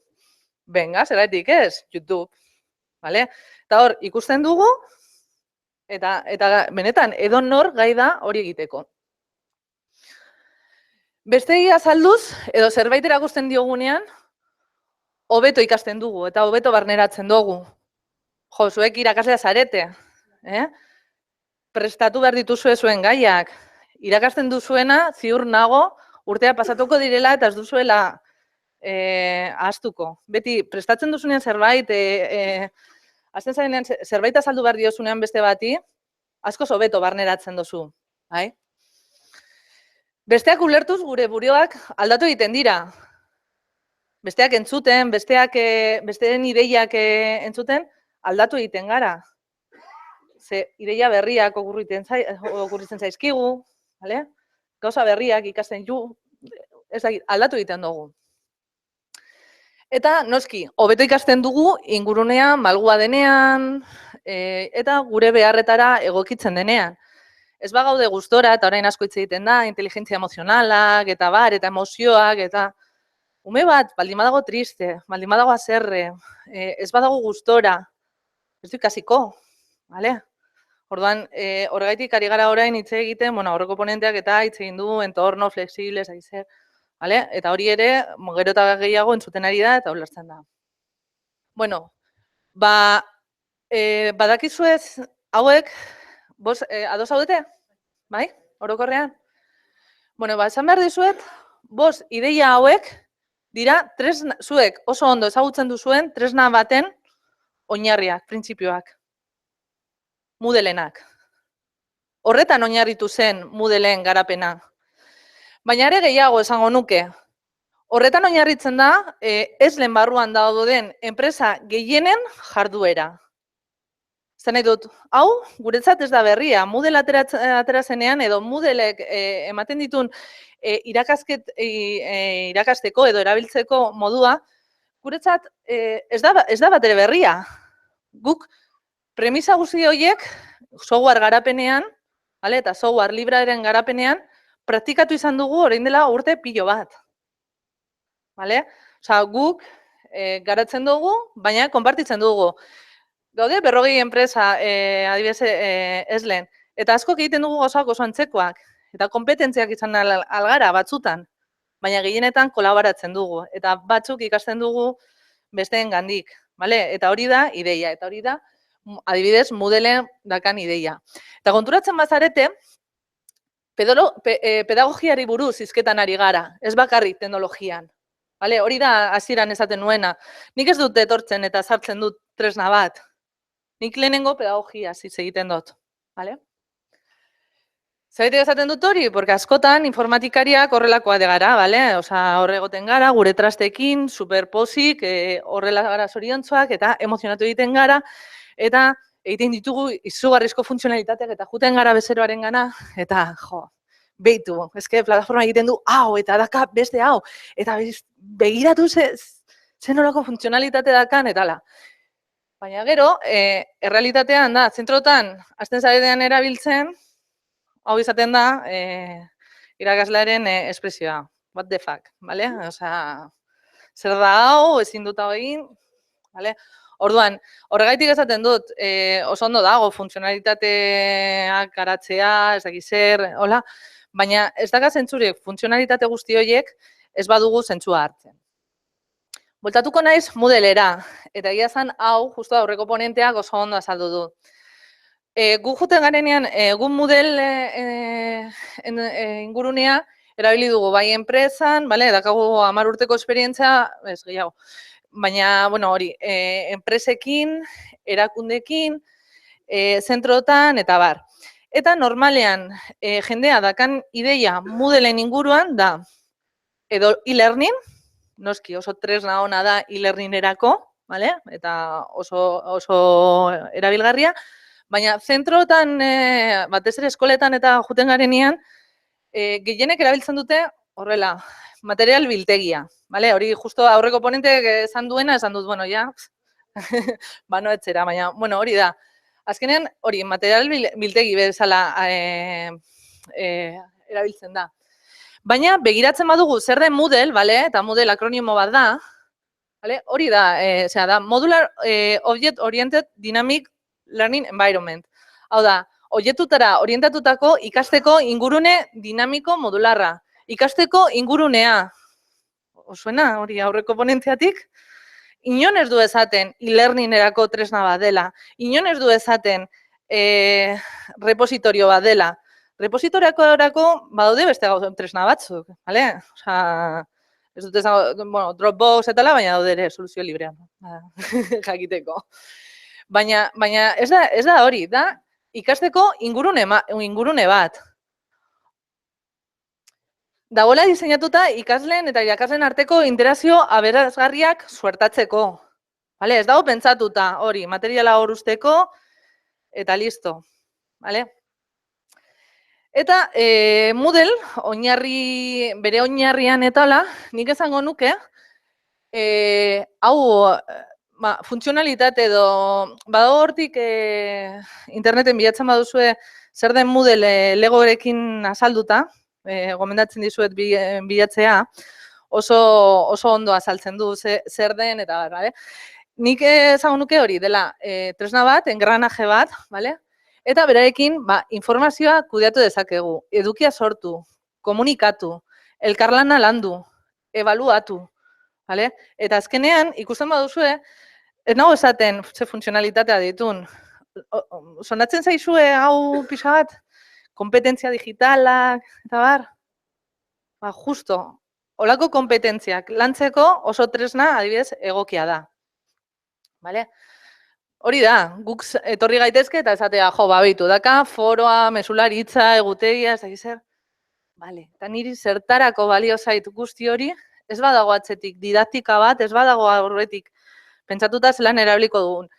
Da pixka bat aurreko txarlan entzun duzuena, teknologia ez du zertarako balio, ez badugu, hori, asko gustatu zait, eta nik ez nukan entzun da bitu. Eta aurreko pedagogikoak jartzen ez baitugu, ez du zertarako balio. Ez daka zentzurik hori, instalatzea zuen zentrotan, la mega herramienta, egiten dutela ez dakit zer zean, gero erabiltzen baduzue, repositorio moduan bakarrik, eta ez badizue zerbait aldatzen hortik, bai? Eta Moodlek dakan, adibidez, beste gauza bat, que es guai, hoberena dekona, da, bere oinarritik aparte, gauza gehiago integratu ditzakezuela. Eta moldatu, eta azkenean egin, zuek beharretara, moldatu zuen beharretara, beste gauza batzuk hori integratu ditzakezue. Eta guzti hau, eramaten gaitu, hori, entzuten egon zareten pedagogia guzti horiek. Flipped Classroom, gamifikazioa, PLE, adimen emozionala, pedagogia ez zait ateratzen gaur. gaitasun digitalak, elkarlana, bale? Orduan, bueno, hori da, transmititu nahi, ez dut hitz egingo gehiago horretaz, aurreko hitzaldian hitz egin da, baina transmititu nahi dizudan honekin da, software libreari esker eta horrelako tresnei esker, jarri dezakezue teknologia zuen menpe, zuen zerbitzura, ez alderantziz. Vale, eta hori da askotan eskoletan aurkitzen dugun beldurra, jo, eske ni ez naiz gai, eske ez dakit zer. Ez duzu esertan etorri, izugarrizko herramienta jarri eta erabili. Aurreko ponenteak esan duena, hasi bizkanaka, ikusi benetan ze eskola nahi dugun, bale? Ze zentroa osatu nahi dugun gure, osea, zer bihurtu nahi dugun gure zentroa, bale? Eta horretara moldatu. Eta hori da software libreak adibidez ematen digun askatasuna, askatasun horietako bat. Moldatu dezakegula gu nahi dugun moduan, bale? Behar dugula, adibidez, hau da, guk landu dugun proiektu europear bat. Eta Babelion da garatu genuen tresna bat, bideo interaktiboen bidez, hizkuntzen ahozkotasuna lantzeko. Garatu genuen aplikazioa eta sortu genuen plugin ofizial bat, egon ginela bere egunean Kretan hor Moodleko sortzailearekin eta bar aurkezten, integratzeko Moodlean. Eta hau da, tresna bat, erabiltzen ari, dakagula bezeroak, Alemanian, Belgikan eta bar, eta daudela erabiltzen. Eta da, behar bat zeukatena, garatzeko gai izan gara, eta integratu beraien Moodlean, beraien entorno virtualean. Eta, hori da gutxi gora bera komentatu nahi nizuena, adibidetxo bat ematea, zertan egiten dugun lan, nola egiten dugun lan gure enpresetan, eta, hori da gure enpresa, Babelion, nahi bat duin baduzu ikusi ze proiektua den, eta gero, aipatuko dizuetola gainetik, lantzen ari garen beste proiektu bat, dela Edikeus, oraindik hasten ari gara, sartzen baldin bazarete, egunea 2 aste barru gaina aldatuko da, baina Edikeus proiektu hori doa apur bat dozenteen kapazitazioa, ez dozente bakarrik, hezitzaileak, da leku bat zuzenduta hezitzaileei, baina hezitzaile zentzu handian, hau da, irakasleak, gurasoak, eta danak elkartzeko ikasteko prozesuan eta hobetzeko eta baliabideak emateko. Gomendatzen dizuet ere Edikeusen eta sartzea, erregistratzeaz, orain aurkituko duzuena gauza gutxi da, baina aurten baliabide asko eta emango ditugu ere. Eta nire aldetik hemen utziko eta hurrengo paso. Eskerrik asko.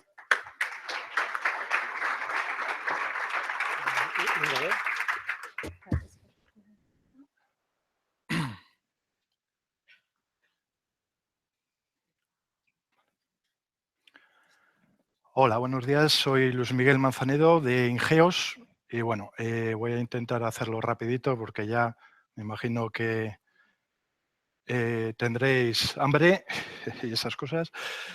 Ingeos somos una ingeniería de desarrollo de soluciones de gestión basadas en herramientas open source. Entonces, aunque hasta hace 4 años estábamos más centrados en otras áreas, por un proyecto que nos llegó a través de Grupo COAS, un grupo educativo que viene hoy también a hablar, nos hicieron una solicitud de si teníamos algún software verticalizado para el mundo educativo, porque ellos venían con una serie de necesidades y analizamos un poco el mercado y no había, en open source no había nada tipo Educamos o Alexia, que los conoceréis un poco más. Entonces nosotros, apoyándonos en Odoo, un RP, un programa de gestión que es totalmente open source y que llevaba la parte económica y parte de CRM y cosas un poco más orientadas al mundo educativo, o sea, al mundo de servicios, adaptamos y desarrollamos toda la parte académica y de gestión de colegios. Luego desarrollamos con otras plataformas como Pentaho, lo integramos con Moodle y Pero tampoco lo que queremos es presentar Oduca, el producto que hemos desarrollado, como ejemplo de solución de gestión basada en herramientas open source. Bueno, aquí hablamos un poquito de que integramos toda la parte económica, la parte educativa. Basado en open source nos da una serie de ventajas, como es el coste de las licencias, como a la hora de desarrollar este producto también ha estado apoyado una comunidad. Ha habido, como decía antes, en ECO, un tema de colaboración de varias empresas. Nos aporta una libertad, puesto que el código es libre, no hay propiedad, entonces muchos centros ellos mismos hacen módulos y también nos aporta el tema del open source, el empoderamiento de la comunidad educativa, ¿no? Tanto a nivel de profesores que nos aportan ideas, como en muchos centros hay administradores informáticos que con una herramienta que tiene el propio programa pueden desarrollar o modificar o adaptar la herramienta a las necesidades del centro y no lo contrario, no adaptar vuestros procesos a la herramienta. Fácil de implementar, un manejo muy sencillo, es muy modular, todo el tema de integración, multicentro, multicompañía, multidioma, accesible vía web. Esta diapositiva quería representar un poquito el tema de la modularidad, porque se ha concebido como herramienta open source, teniendo en cuenta que sabíamos que iba a participar mucha gente en el desarrollo, se ha hecho todo en micromódulos, de tal manera que no solo a nivel, aunque ahí vemos almacén, ahí vemos autobuses, extraescolares, incluso hay micromódulos más pequeñitos. Y un módulo es las personalizaciones que tiene cada centro. Es decir, que aunque nosotros sigamos creciendo con un núcleo de programa, luego el encajar las personalizaciones que hace cada centro es un módulo que se engancha y puede seguir creciendo sin quedarse estancado, ¿vale? Eso es un tema que nos lo aporta el software libre, ¿vale? Quiero ser muy rápido para dar paso a mi compañero, al cliente. Sobre todo el tema del open source nos aporta una serie de ventajas que es totalmente personalizable a los procesos de cada centro educativo. Cada centro está alojado en una máquina virtual independiente, también con temas Linux, todo basado en software libre, que nos aporta rendimiento, seguridad y escalabilidad, una serie de cosas, una serie de virtudes que vienen gracias al software libre. Tenemos modalidad online o in situ, es decir, que no solo lo tenemos en la nube, sino que hay muchos centros que por falta de conectividad o porque quieren que sus datos estén dentro de su casa, lo implantamos dentro de cada centro. Y el ahorro de costes que conlleva el tema del software libre a nivel tanto de aplicativo como de base de datos o herramientas que están alrededor del producto, que no hay que pagar royalties, ¿vale? Algunos pantallazos. Tenemos el portal web, cuadros de mando de las incidencias y tal. Ahora estamos en un proyecto de analytics, más que representación, de análisis de los datos, para sacar patrones de comportamiento y sacar conclusiones y tomar decisiones en base a todos esos análisis, ¿vale? En principio no quiero contar más porque quiero dar paso al grupo COAS para que os explique un poquito la vivencia, porque ellos no la vivencia como usuario final de la aplicación, sino también cómo se ha ido pariendo esta aplicación, cómo lo han visto, cómo ha participado diferente gente y qué ventajas les ha aportado a ellos. ¿De acuerdo? Sin más. Venga, gracias.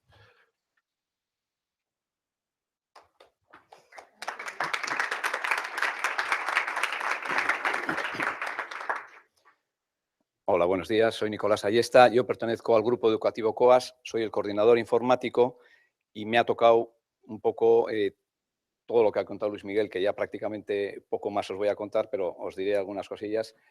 Yo llevo en la empresa 5 años y cuando llegué, pues vi que, bueno, voy a pasar para explicaros que el grupo está formado por, son 9 colegios o 10, 2, 4, 6, 8, 10, son 3 infantiles y luego el resto son de primaria hasta bachillerato. De 3 provincias, 4 de Vizcaya, 3 de Guipúzcoa y 3 de La Rioja, ¿no? ¿Qué ocurría?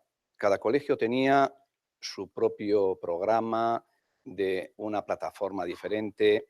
Claro, no era gestionable. Entonces se dijo, bueno, pues vamos a buscar una solución.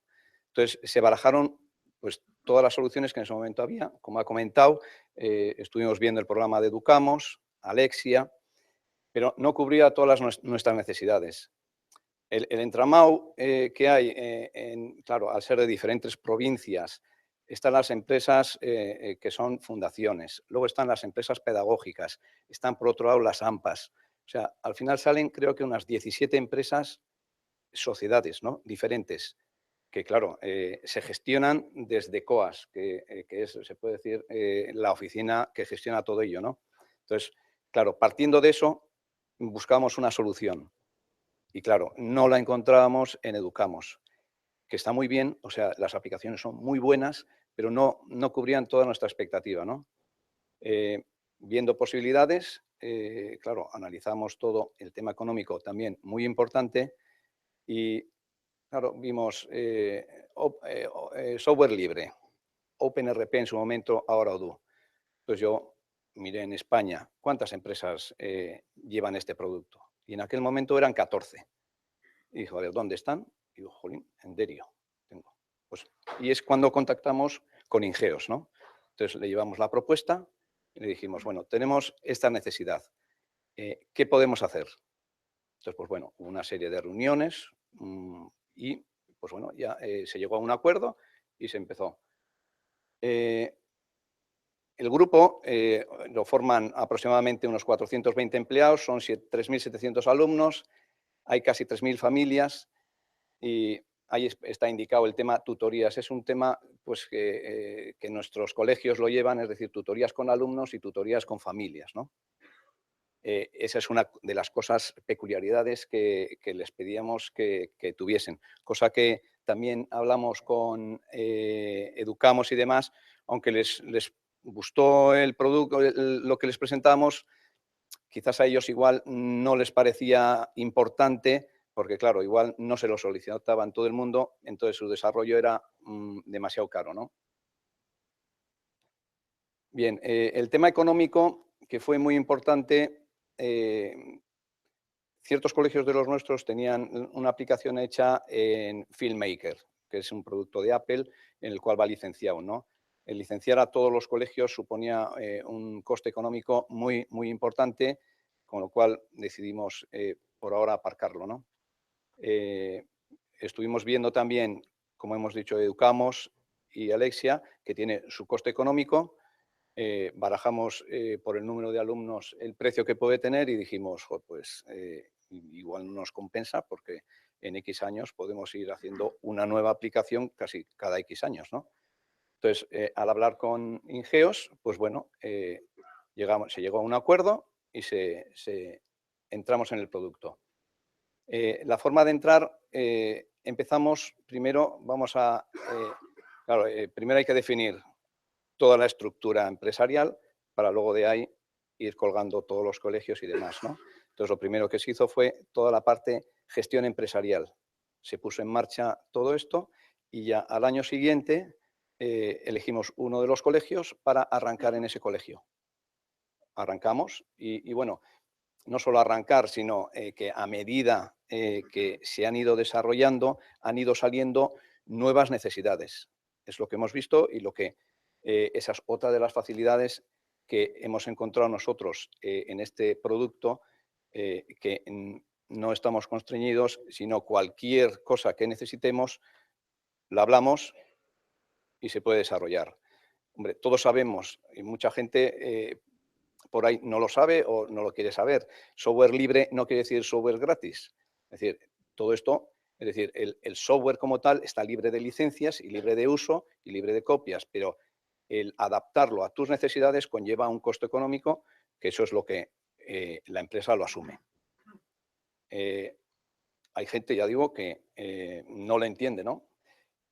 Luego hay un tema, el tema del software libre, de utilizarlo, lo vimos con otro punto también a nivel educativo, es decir, en este país y aquí en Euskadi, como en todas partes, tenemos esa cultura de la copia, está muy arraigada, ¿no? Es decir, yo creo que la mejor forma, por lo menos eso es lo que creemos, de quitarla es en la base, es decir, es cultura educativa desde que los chavales son pequeños, ¿no? Es decir, ¿qué producto utilizas? Mira, yo utilizo el LibreOffice.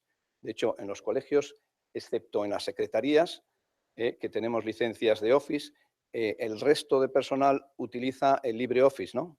Y los alumnos, pues también, cuando tienen que utilizarlo, lo utilizan. ¿Por qué? Para que se acostumbren a algo tan sencillo de que, hombre, que esto está. Es más, y cuando hay aplicaciones que igual necesitamos comprar, claro, se buscan algo que tenga de un coste reducido. Es decir, es mejor acostumbrarse a pagar poco, pero tienes tú tu producto, ¿no? No estás cometiendo... Claro, eso es un enfoque que nosotros tenemos, que yo creo que para nosotros es correcto y que puede servir, ¿no? Vale, voy a contar más un poquillo del tema, ¿no? Bueno, ya lo ha dicho Luis Miguel, aborda todas las funcionalidades del centro. Nosotros, evaluación, tutorías, incidencias, autobuses extraescolares, tareas, comunicación con las familias. Luego, el tema financiero, que era una de las patas importantes, por supuesto que es lo primero que abordamos y está también todo incluido, ¿no? En el fondo es como una empresa de la calle, de cualquier empresa normal y corriente, solo que tiene el añadido de la parte educativa, que esa es la parte dura, que es la que ha tenido que desarrollar, de la cual se han metido muchas horas con diferentes sectores del colegio, ¿no? Profesores, tutores, lo que correspondía, la parte de secretaría en cuanto, por ejemplo, el tema de autobús. No todos nuestros colegios, pero hay algunos que son muy complejos. Uno de ellos, pues, tiene 38 autobuses en 2 turnos, ¿no?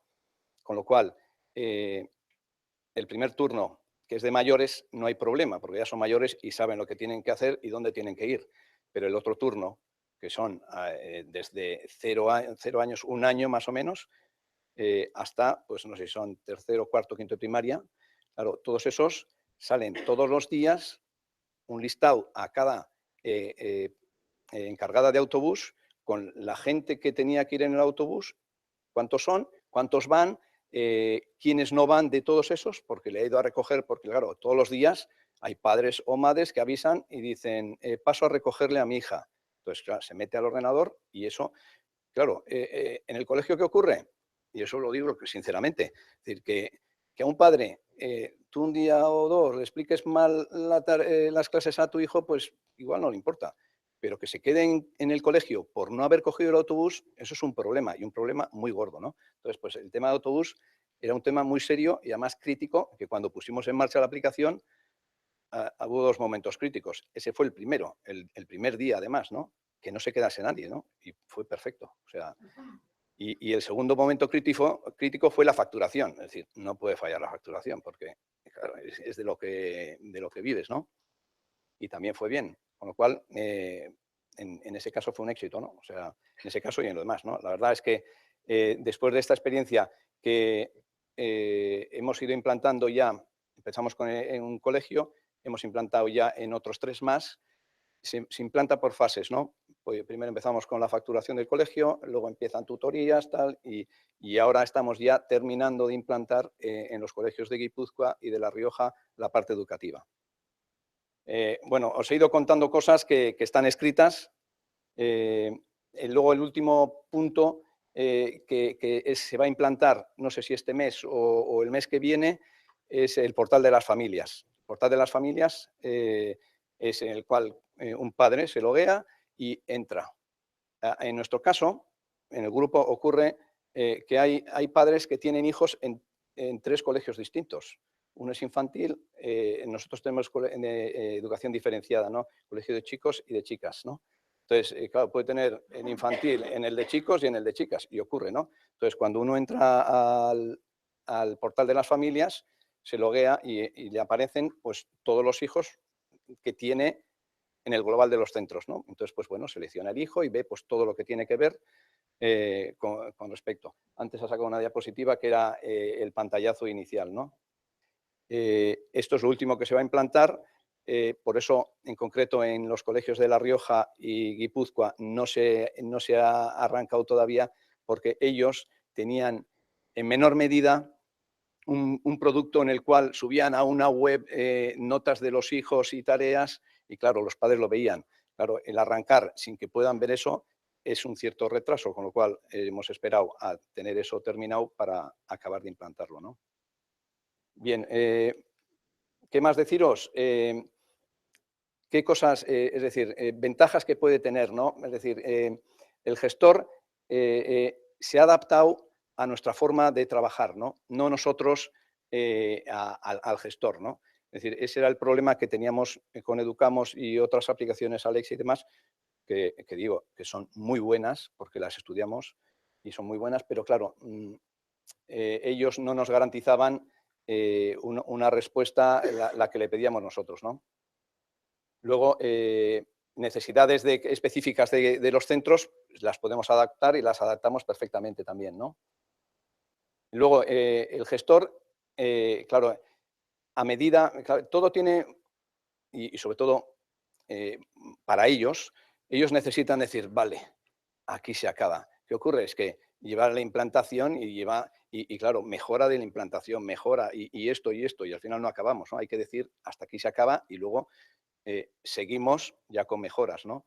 Entonces, pues en cualquier momento se puede hacer cosas nuevas, claro, esa es la ventaja que nosotros vemos, es muy importante, ¿no? Es decir, cualquier problema, cualquier algo añadido que queramos tener, pues se va a poder hacer.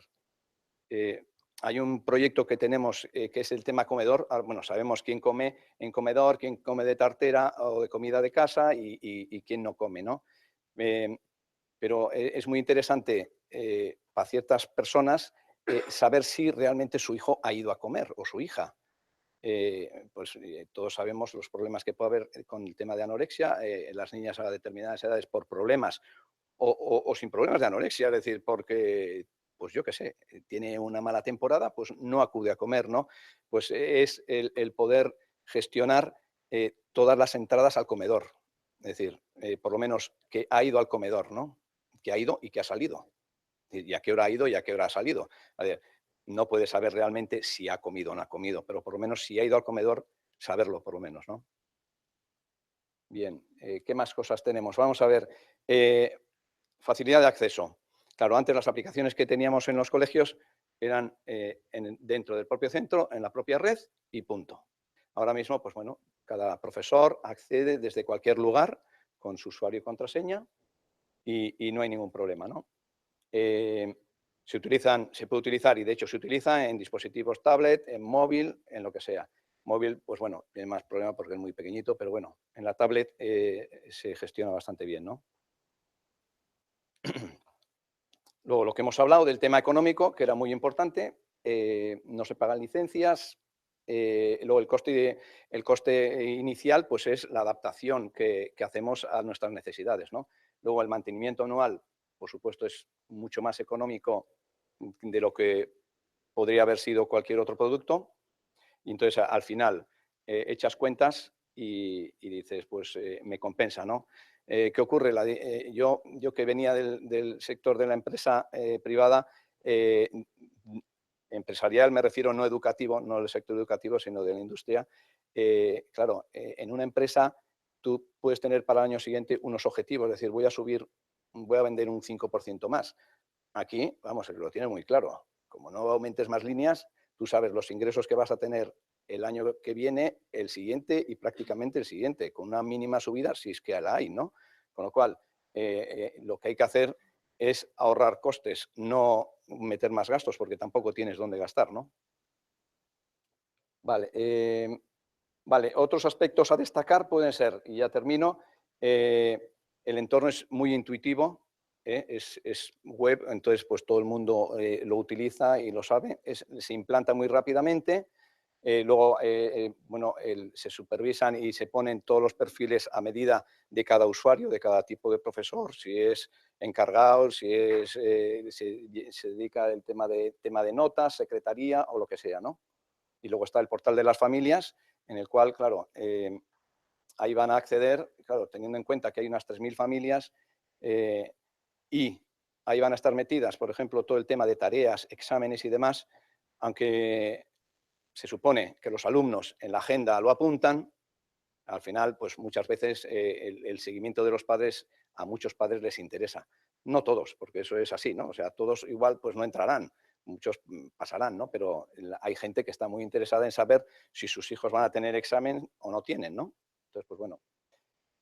Y bueno, pues nada, muchas gracias. Y esa es mi experiencia. Y os puedo decir que la verdad, para nosotros ha sido mejor de lo que esperábamos, ¿no? O sea, ¿por qué? Porque estamos viendo, puedes ver cosas que antes no te las imaginabas, ¿no? O sea, aprovechas todos los datos que tienes y ahora con las nuevas herramientas que nos van a hacer, yo creo que será mejor todavía. Venga, pues muchas gracias.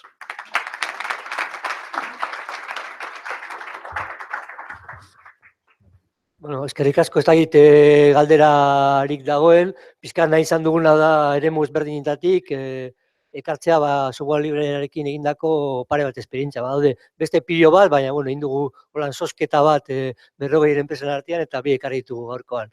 Ez dakit galderari dagoen hauen inguruan, o bestela, uste dut orduan bukatzen dugula, ezta?